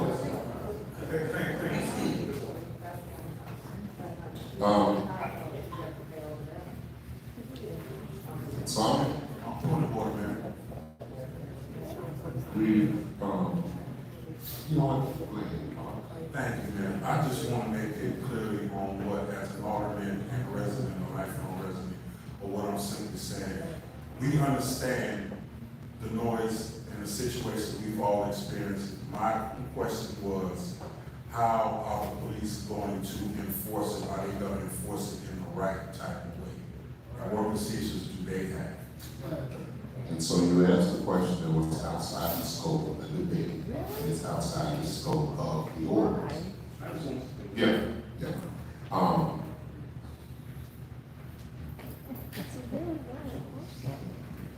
So as far as this is concerned, so if I can add, even though I don't have a vote in the matter, as the mayor, we don't just get it from one board, we get it from 6, and we hear it from all over.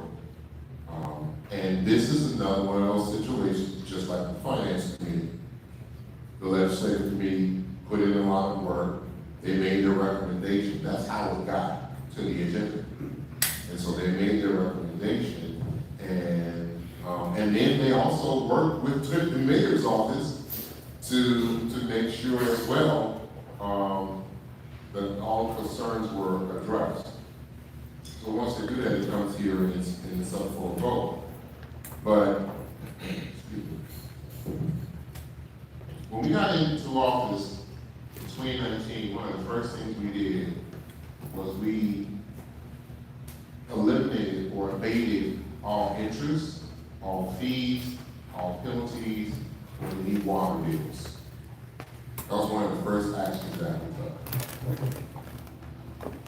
We also went ahead and we reduced the vehicle sticker from $50 to $35. So we brought that down as well as the senior amount. It was 15 to 6, brought it down as well. I do agree that there are certain issues that for all intents and purposes, that we can avoid placing those burdens on our good, salty earth, taxpaying, family raising, going to work, citizens here in the city of Harvey. We can do that. We want to eliminate that as much as we possibly can. But when it comes to nuisance and to vices, those things are choices where you can say, you know what, whether it was a $500 fine, I'm glad it was clarified, buying all the person as far as it's $500 for commercial, $175 for residential. But just don't do it. You know, it's a very easy way to deal with that. And also, even though all that I did say it was out of scope, I will address it because I had already spoke with the chief. We issue warnings first. So, and it's never been anything, this is not anything abnormal. You know, we go to the house, you know, and you tell the person, hey, look, you know, because then you can tell if they're doing it because they just don't know, or they're doing it because they just don't care. And that's what makes the difference. So the police officer has to come back. Well, now, that's something we need to discuss. You know, but as much as we all care about the city, and as much as we all care about the people, I don't think there's anybody in this room, and I don't believe there's anybody on this council, that is intentionally trying to penalize people for the sake of just penalizing them. These are things that we get constant complaints on, and we constantly have to deal with it all the time. And as it's like with the, what do you call it, with the alarm system.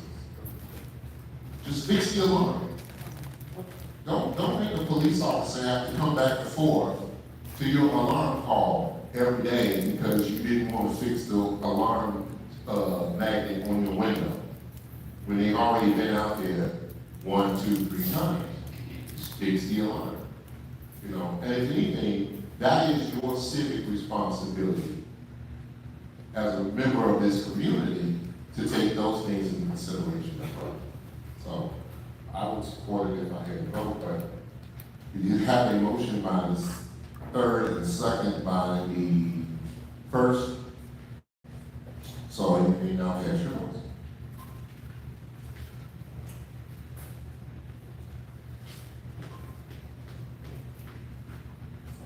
Motion carries. That's ordinance 3514, 3514.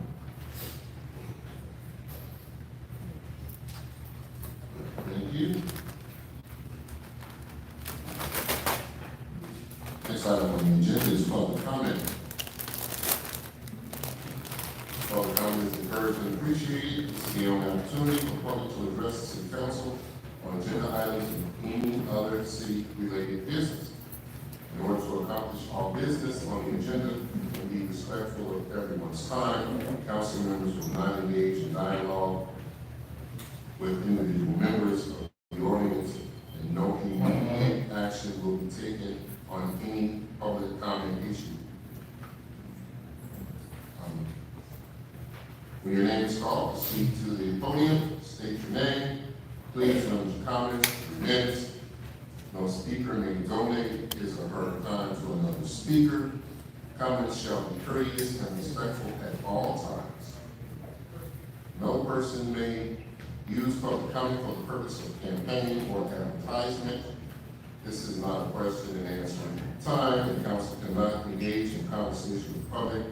Questions and concerns about operations should be addressed with city staff during regular business hours.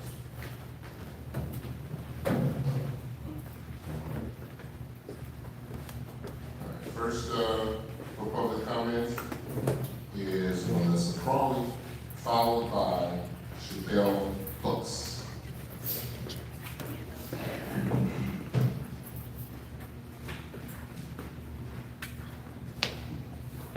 Good evening, my name is Melissa Crawley, and I've lived in Harvey long enough to know when leadership becomes a threat. What happened to me wasn't just personal, it was political and retaliatory and illegal. Mayor Christopher Clark falsely claimed that I tried to enter his home, and that lie set off a chain of abuse. I was dragged out of my home barefoot, locked in a filthy cell, then forcibly sedated at Eagles Hospital, treated like an animal, treated like a criminal, with no warrant, no crime, and no medical cause. all because I spoke up against him, all because I showed up to his house in protest. Mayor Clark, you said you had video that could show me entering your home, or at least trying to attempt to enter your home. It's been weeks. Where is that video? You can't produce it because it never happened. You didn't tell the public that your ally, Jedediah Brown, made threats online. You didn't mention the alias that you often use during political disagreements, Cookie Ross. You didn't mention any of that.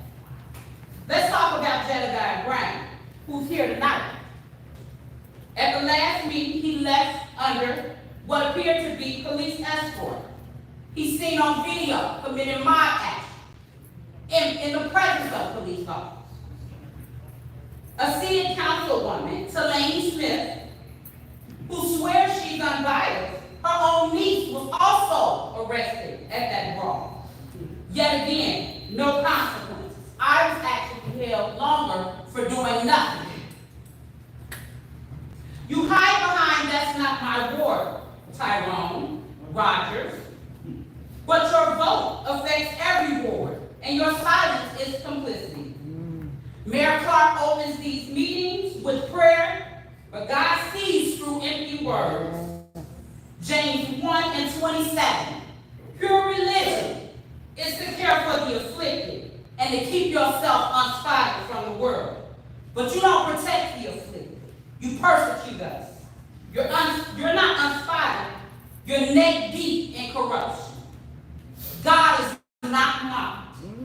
That what you sow, you shall also reap. Yes, girl, please. Under 75 ILCS 10-2 through 202, you are personally liable for willful misconduct, and I intend to hold you to that. I'm going to sue you in both your personal and your official capacity. Who's crazy now?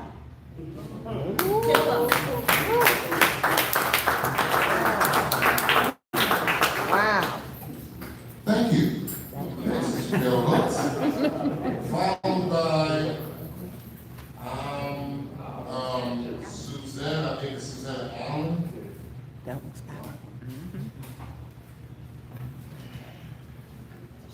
Hello, everybody.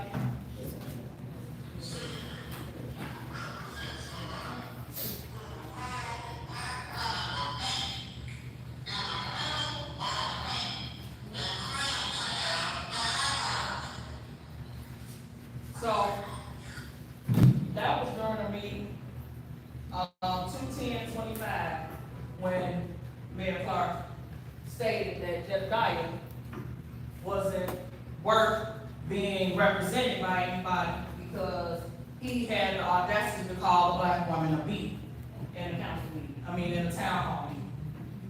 But yet, today, he's out here doing whatever he wanna do, all through Harvey. And me and Jedediah has had talks, yeah. Just like we went over there and threw the people out of the, bandos over there. And Vince came to me and told me, yeah, I heard you. I heard what you said. We going up there. But Jedediah, that was already there. As, as if he worked for the city of Harvey. But, and then, nothing was done when they, jumped on, Amir and his daughter. Actually, he came back to the scene, and then he had police escort his truck to the police station, which I find that funny because a lot of people get their vehicles towed and gotta pay $1,000 just for a toll. So I'm trying to figure how he get that special treatment. And also, Talani's niece, when she hit Ryan, and, Talani, I'm not gonna do nothing to you, you didn't have to run that night. I handed you your niece key fob. Actually, I didn't have to give it to him. You know what I mean? I did it because I felt like that was something that I would want somebody to do for me. So I handed her the key fob. And she drove the niece's car. Her niece's car should have been towed away because she was put in cuffs. So all this stuff that's going on, like, I'm trying to figure it out, like, why citizens have to pay $1,500 just to get their cars out of town. Alderwoman Chapman, y'all told her, and she had to pay $1,000 to get it out. And she also had to go to Cook County Corrections. Why wasn't Jedediah there? Why wasn't Telane's niece there? No, but none of that stuff happens. But y'all talk about you supposed to understand and supposed to do all for what? Y'all got y'all little picks and y'all do what y'all want. And then y'all get mad when we talk about y'all.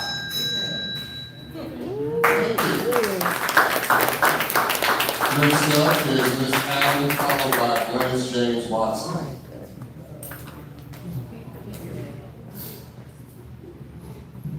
Good day, everyone. Good day, everyone. I'm Suzanne Allen. I am representing and speaking for Betty M. Allen. She is an 89-year-old resident of Harvey, Illinois. I allege that the city of Harvey has figured out how to weaponize the water department. No, my mother's not cuddled nicely into her home. Right now, she's still upset because there's her yard has been torn up. It was knocked on our door, a knock came on our door from a realtor that basically stated, hey, we can't do anything with the house on your property.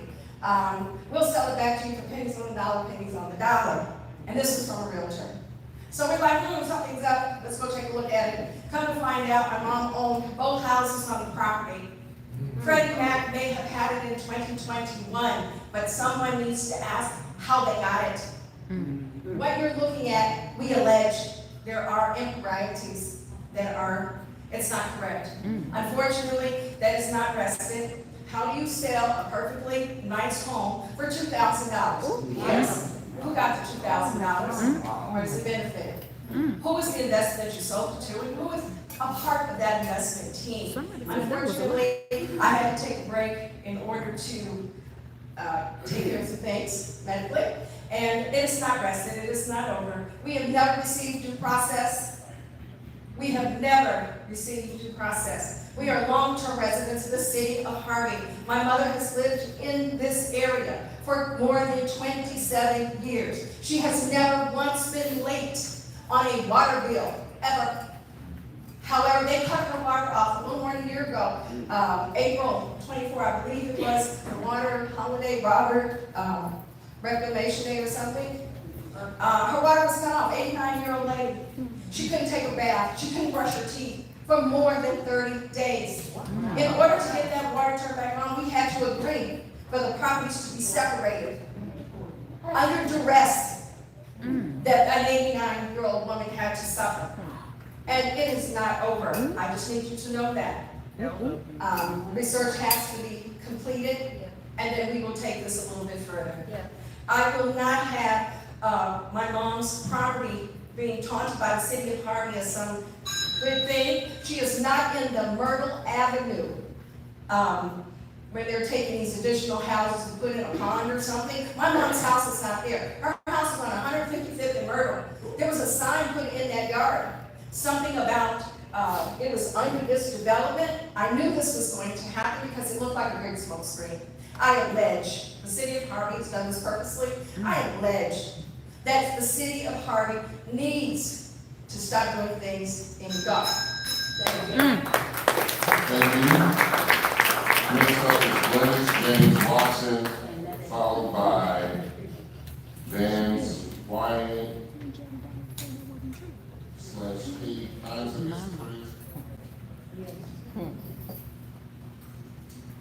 Good evening, my name is Glennis James Watson. I'm a resident of the First Ward. There are two issues I would like to address this evening. One is the department reports given during city council meetings, and two is preferential treatment of elected officials. First, department reports. It is commendable that the department heads and or their designees are able to stand before us and report on the work, the accomplishments, the impact that their respective departments are having on the city. However, in my opinion, using one of the two council meetings in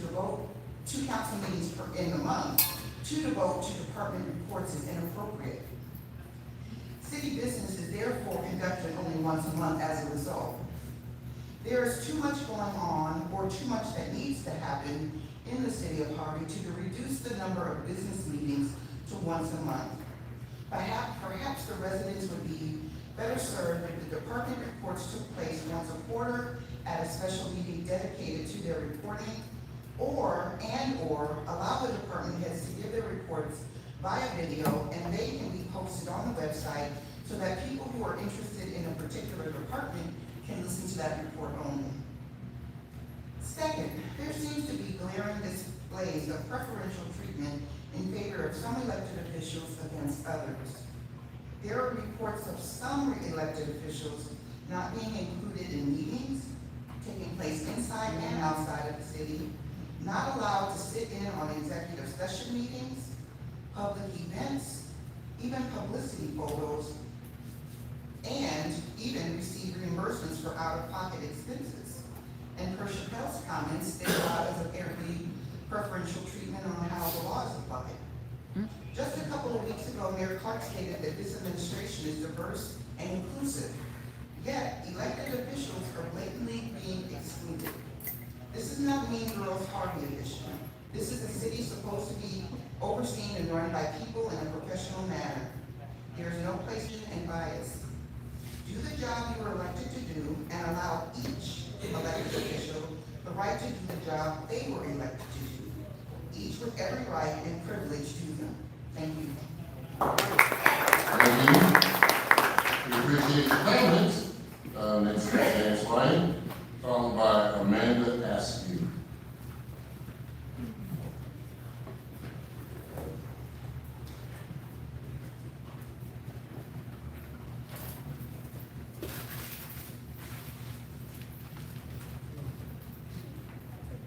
For clarity, I am Faith Hines, and I'm reading this certification letter to the treasurer from the Illinois Municipal Treasurers Association, Mr. Vance Wyatt, is the elected treasurer of the city of North Chicago. And I'm gonna read it straight from him. He said, I also serve as the first vice president of the Illinois Municipal Treasurers Association. That's IMTA, Illinois Municipal Treasurers Association. And as a board member of the Association of Public Treasurers of the United States and Canada, otherwise APT, US, and C. This evening, which was last week, Tuesday, I am honored to present your treasurer, Aisha Pickett, with her well-earned Certified Illinois Municipal Treasurer designation. The CIMT, Certified Illinois Municipal Treasurer Program, established in 1983, was created to advance the professionalism and professional standing of municipal treasurers across Illinois. The certification is administered and awarded by the IMTA and adheres to the standards set by APT, US, and C, United States and Canada, which oversees the certification framework for public treasurers throughout the United States and Canada. Having a certified treasurer at the state level is a great honor for your community, as it reflects Treasurer Pickett's dedication to excellence and continued professional development. With your support, I hope she will also pursue national certifications through APT, US, and C in the near future. Respectfully, Vance D. Wyatt, MBA, ACP, FIM, CGIP, CIMT, CPFA, a lot of acronyms behind that thing.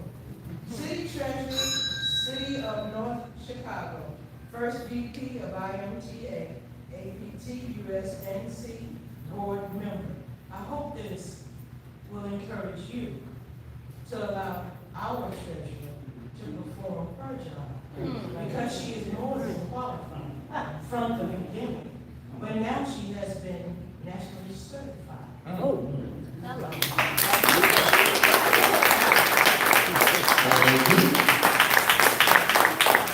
Next is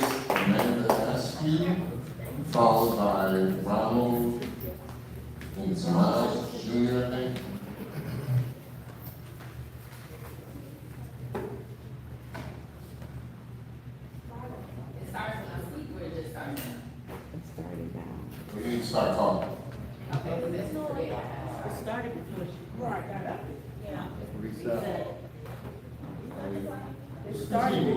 see this out of property sector. So I went to the finance committee meeting before the city council meeting, and again, as usual, I left with more questions than I had answers. And I wanted to address some of the closing comments that some from the finance committee shared. Number one, I would like to address Alderman Smith. You mentioned W.W. Hope, you also mentioned O'Reilly, all of these businesses have not paid their taxes. There's multiple taxing bodies for different businesses. My concern is I've never seen a report, either from you or anyone in the finance committee, about what financial remedies have you all addressed with these businesses to get them back on track, not $10,000 a month, something that's feasible for a business owner. And I also want to clarify that O'Reilly's is a national corporation that is renting a space to conduct business in the city of Harvey. O'Reilly does not own the building that they have. So you don't go after the renter for the fault of the building owner. You go after the building owner and work with other taxing bodies such as County of Cook to again find some type of financial remedy. Number two, we talked about, it was mentioned that I heard $165 million in debt, and the media stated $149 million in debt. They said, see, it's a reduction. The issue is, I only can go off hearsay. There is no financial documentation, either on the City of Harvey's website or the State of Illinois Comptroller's website.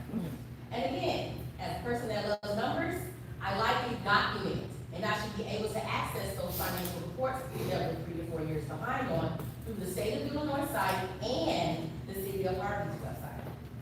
I also would like to address the comptroller, but I know that he's not here. He mentioned that he has 12 years of experience here in the City of Harvey as a comptroller. So he was here during the previous administration. My concern is Mayor Clark ran on the theme of lack of transparency. We want to make things right, but then to continue to employ the comptroller who was under the previous administration is very concerning, because as you mentioned in the finance committee meeting, oh, we were 8 years behind the audits and now we're 3. The issue is we should not be behind at all on any type of financial reporting for someone that has 12 years of experience. Right. And secondly, to the Economic Development Committee, I'm afraid I don't want to see any signs talking about coming soon if we don't see any businesses. That's what happened during the last election, like Jim Cruz. I release.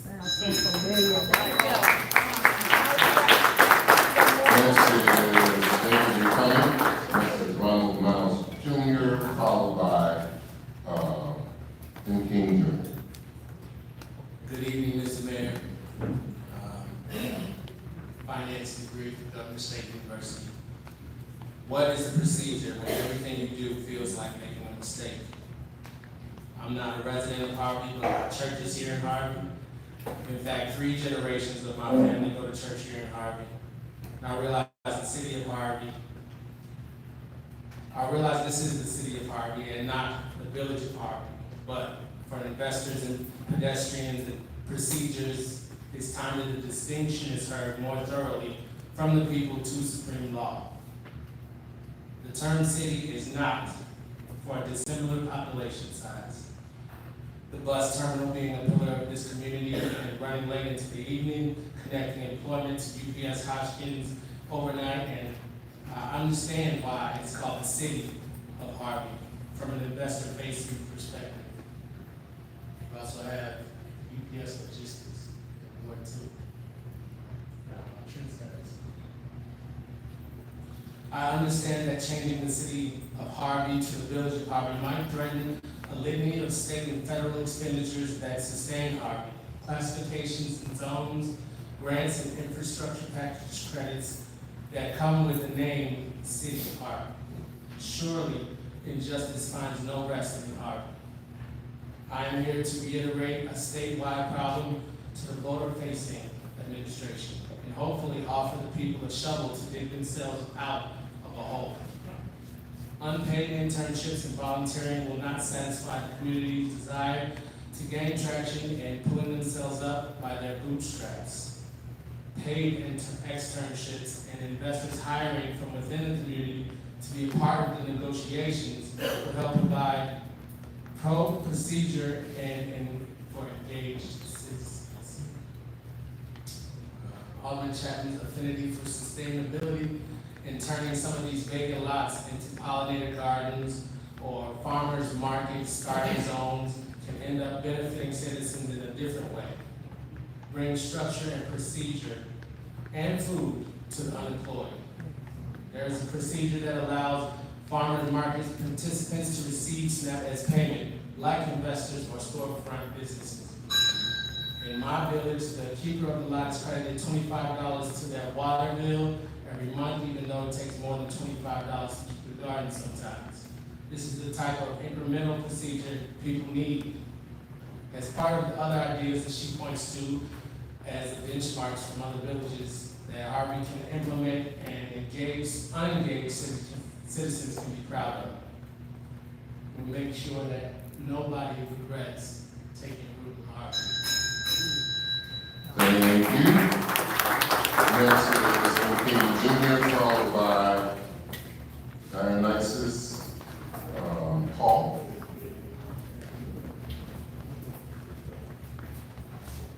Reverend King Jr. I'm a Church of Daniel Chapel in Phoenix, but I'm a resident of Harvey for over 40 years. And I ran a couple of times, when I'm talking about politics, I ran a few times with false promises given for the 6th ward. I'm going to get a bit on that. And also something else here. How can you have a finance meeting about an hour before you have a regular meeting? How do you do that? How in the world, all of them Tyrone Rogers, how can you have a meeting and not know anything about what you're talking about? How can you do that? How can you stand up there and do that? Just like I put up a mirror, which is mirror and you on blast about that being a mirror from heart. I made an agreement with the mayor about that a long time ago, but I never got a financial help or anything. And I took pictures and put it out on there, and finally somebody put the flags up and cut it down. Myself and all of the 4th ward, we worked together on some of that. He did. He volunteered to put lights on and stuff like that. All of the 2nd ward, she's working hard having meetings with other people. We haven't had a meeting since I've been seeing you in here. The only time I see my alderman is in this meeting working finance. Where the 6th ward's got on Halsted Street, you got a prostitute, I heard the chief said, they're taking care of all these problems. Well, guess what? Right after that meeting, the mayor made this thing that he wants to have a settlement with everybody. He wants some peace and some love with everybody. But guess what happened? As soon as we got out of this building, was a lineup of police officers and walked us off the property. And immediately, I was standing there. They said, keep on moving. Is that freedom? Is that what you call having a way of saying we're going to settle this and we're going to be kind and loving each other? Are we in a police state? When I went to Vietnam, I thought I was fighting for freedom. But I wasn't fighting for this. I was not fighting to have my freedom taken away. I wasn't fighting to see what I see in the streets. I wasn't fighting for burglars like a right across the street from my house. I wasn't fighting for prostitution when this prostitute has been out there since the report had been made by the police and said they took everybody off the street. And guess what? Right after the meeting, I left her, went down Halsted Street. She was still working the streets on Halsted, Tyrone. Right by the river King. And there's nobody bothering her. There's still people living in that abandoned building over there on Halsted Street. They set themselves up where they're living inside the building. I guarantee you one thing for sure. I know I can't talk politics, but in 2028, I guarantee you, we're going to clean house. We're going to clean house. We're not going to let this happen anymore. We've got people laid off and they don't even know it was laid off. What kind of notice is that? You're laid off. What kind of notice is that? You're not getting information. You need to get information. These all the persons have the right to know what's going on before the meeting started, not just the 4 followers. The 4 disciples, yes, I can tell you, we're here at the time. I don't have to worry about this vote because I'm not voting. He already knows you're going to vote with him. I don't care what it is, because you don't have any spine. You need to get some spine to represent the ward that you're going to represent. You can't do this and go and get that salary every month and tell me you're doing something. The other thing is collecting money for beautification, and guess what? Ain't nothing to do with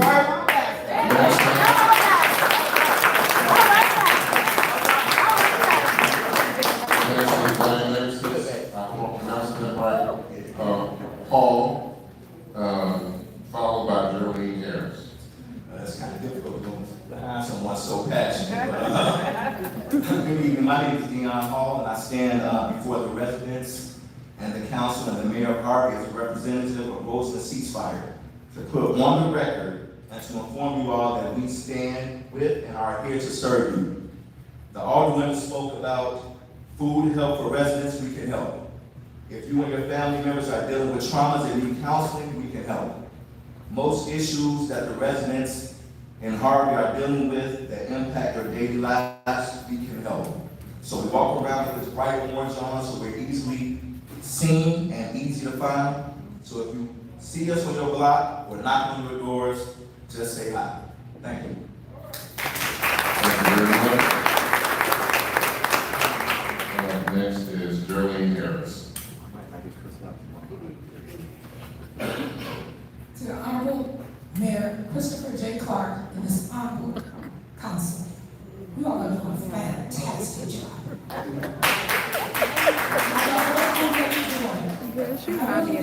know that you have this public interest at heart. You know what? You're going to have the naysayers. You're going to have those that want to do their own agenda. Keep on doing what you're doing. Because guess what? This is right. People coming back in here on 154th Street, there's going to be many shops. Coffee shops, dress shops, pancake houses. It's coming back to Harvey. The citizens of Harvey, you can be a power and help your children. If you think you're too old or too ill, help your grandchildren. Learn them, find out where they can learn grant writing. So they can be a part of this new community that's coming back to Harvey. If you don't help them and you don't help yourself, other people are coming back to Harvey. Other people are coming back here. You're going to see them open up shops and everything. And you're going to be marginalized because that's what you want. If you don't get up and do something for yourself and your generation to come, you may not see them, but you can have that opportunity for those that's coming, because they're coming. And another thing, you know what? I don't know what attention you get, but I can tell. Trump do not control the universe. Go to Psalms 47, and it will tell you who controls this universe. Trump is not a part of the Trinity, and if you keep putting your attention on what he's doing, guess what? That means you're not giving your attention to what you should be doing. Come on now. I lived in Harvey for 50 years in the second. I was here the last meeting and asked all the posts to cut that 7-foot tall grass in the back of my house in the back of the river. No, it has not been done. No, let's let it get done. Let it get done. And other things that need to be done in Harvey. I see it's going, it's coming. Guess what? Don't give all this attention to the naysayers. They did the same thing with building the wall in Israel time. When they was building the temple in Israel time. Give your attention to positive things. Thank you, neighbors.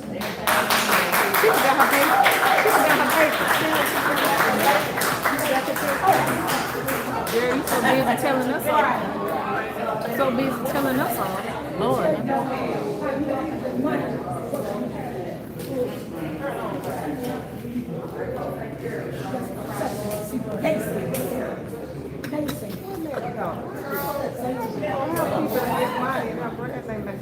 I'm so dead. The handkerchief got me good. Okay. Let me leave some of that grandma alone. That handkerchief got me. I want to thank everyone for their public comment. Your comments are really appreciated. Okay, Jim. Brief. Next, the agenda, item 10, your comment.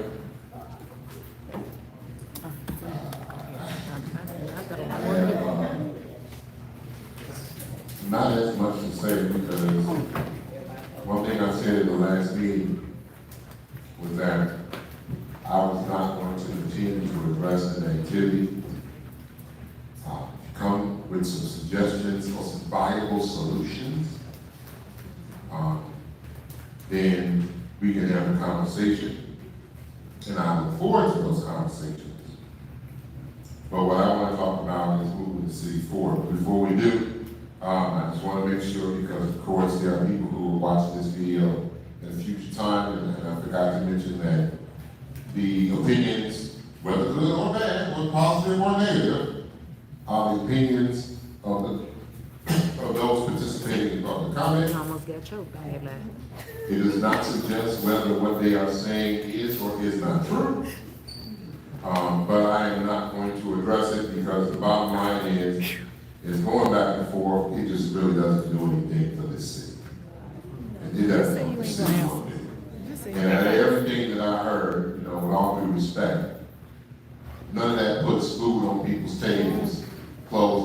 backs or roofs over their heads.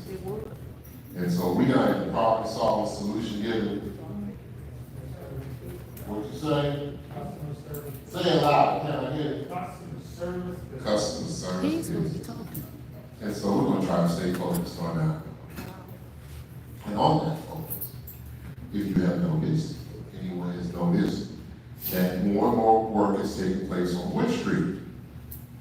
And it is something that we've been working on for quite some time. It appears, I'll have to check tonight, that more of the temporary lights are going up.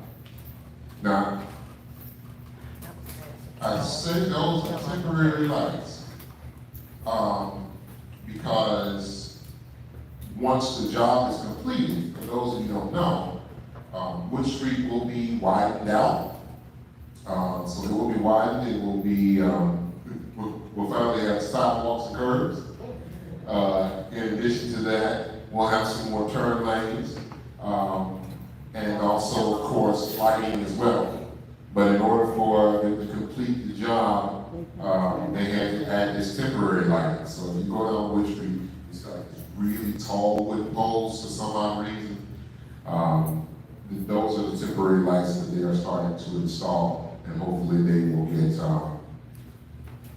completed sometime soon. Because once that part is done, then that means we're preparing to move on to the next phase, okay?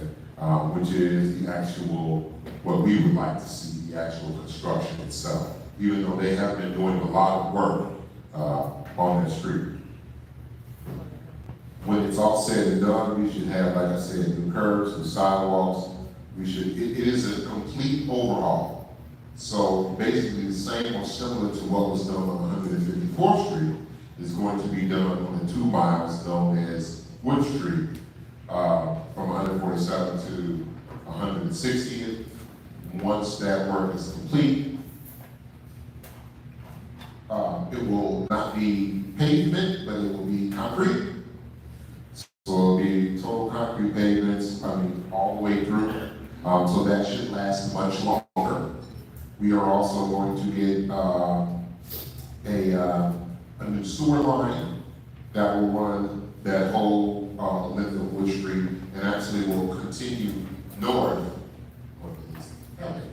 Will continue north all the way to the little Calsad. So what will happen is, for those who,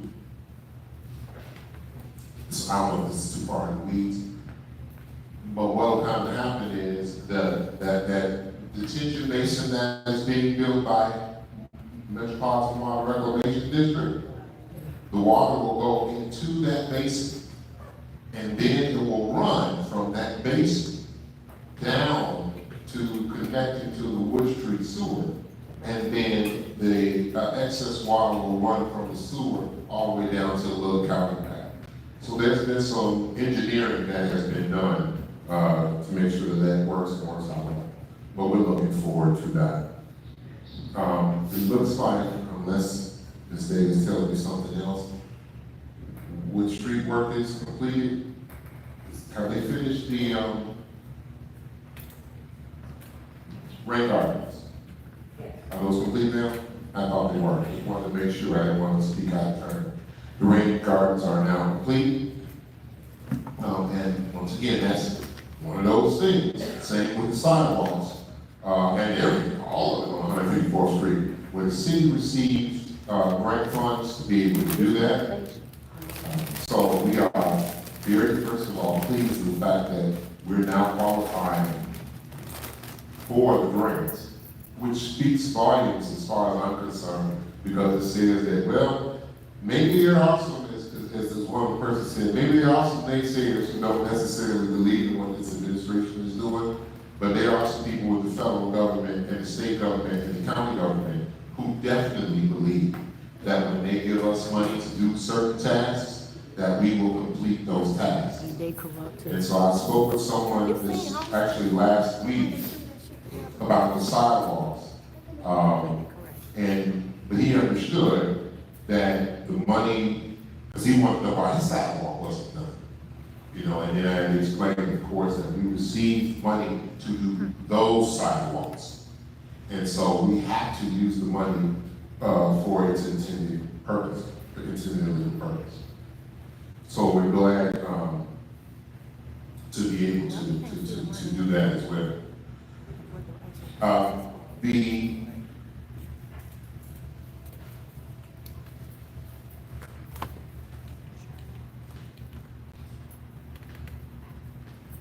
The comments that are made by our staff during our first meeting of the month is done because we want all of our residents to know what's going on with the city. And we have a lot of people who actually do appreciate the fact that they are getting that information. And I'm just going to give you some encouragement, specifically Alderman Rogers and the Finance Committee. While one of the difficulties is that, no, we're not perfect, and I don't know why we're held to that standard, but I can say one thing for sure. The Finance Committee held many more meetings than the previous Finance Committees had held. And you do them consistently. Now, are there, and that's work, that we appreciate. Are there some things that maybe can be changed, or are there some things that we can do better? Of course, the biggest room in your house is the room for improvement. But you guys meet regularly, and you handle this business. So stay encouraged. Because, we appreciate what you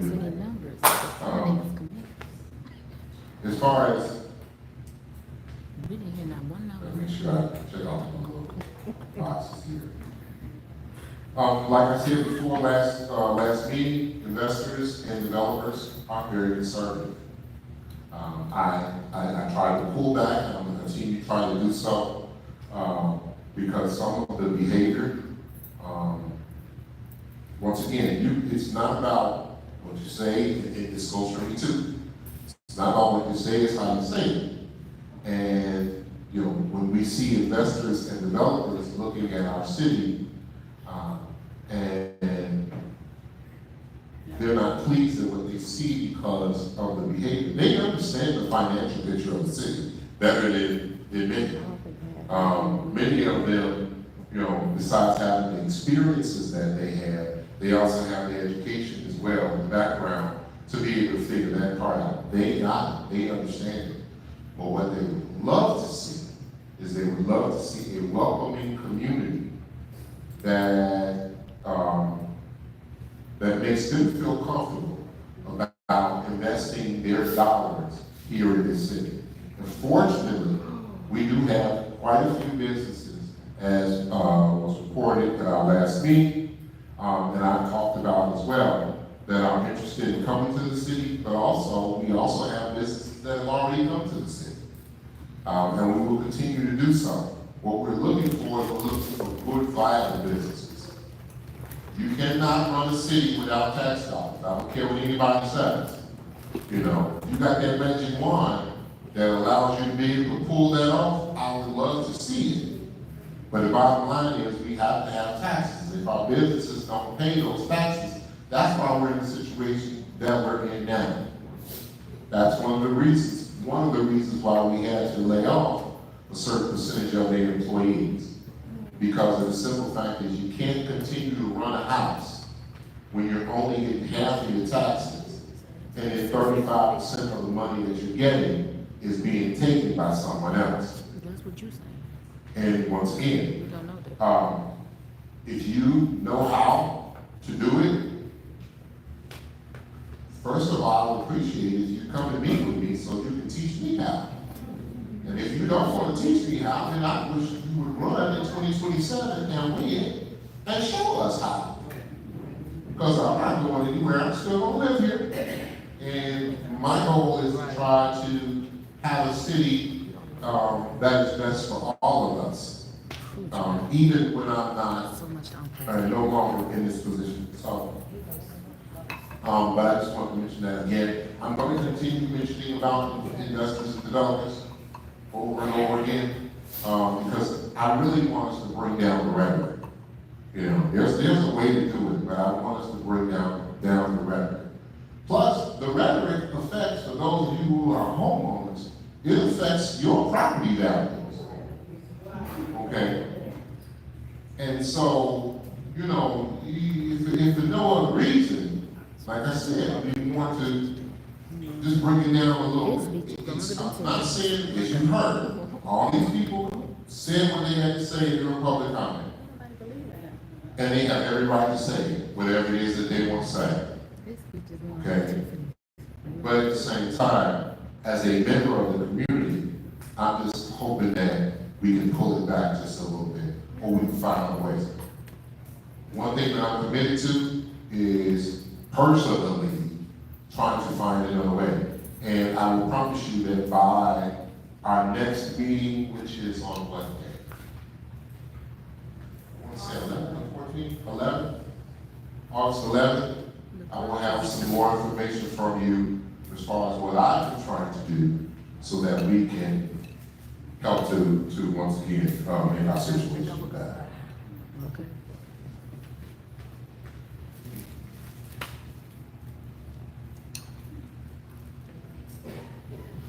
Yeah, so the rest of it, yeah, like I didn't know, but I'm not gonna address the rest of the stuff.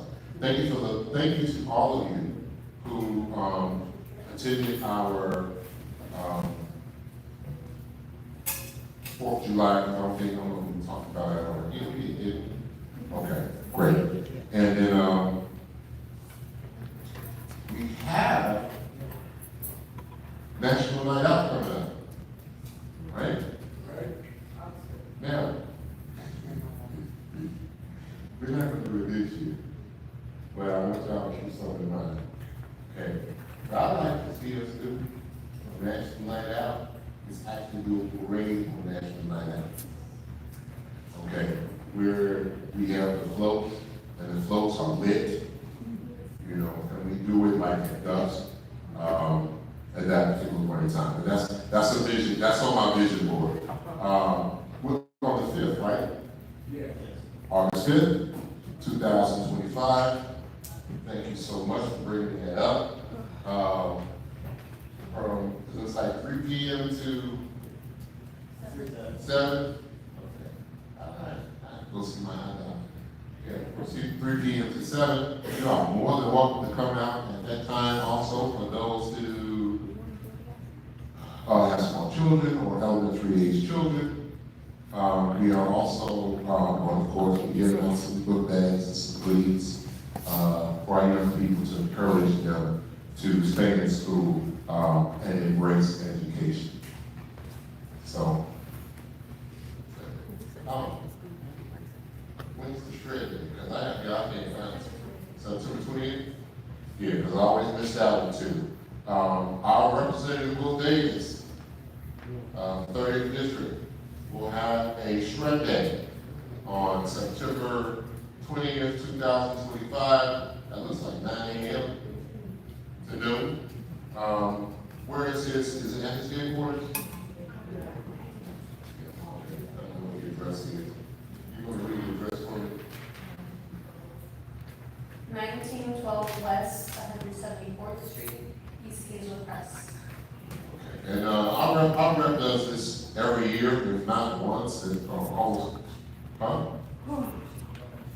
Okay, yeah, if not once, definitely, if not twice, at least once a year. I think it's twice a year he does it. They also take prescription drugs as well. So if you have some leftover prescription drugs that you need to get rid of, instead of pouring down a sink on the toilet or something like that, you can bring them and they can be captured at this event as well.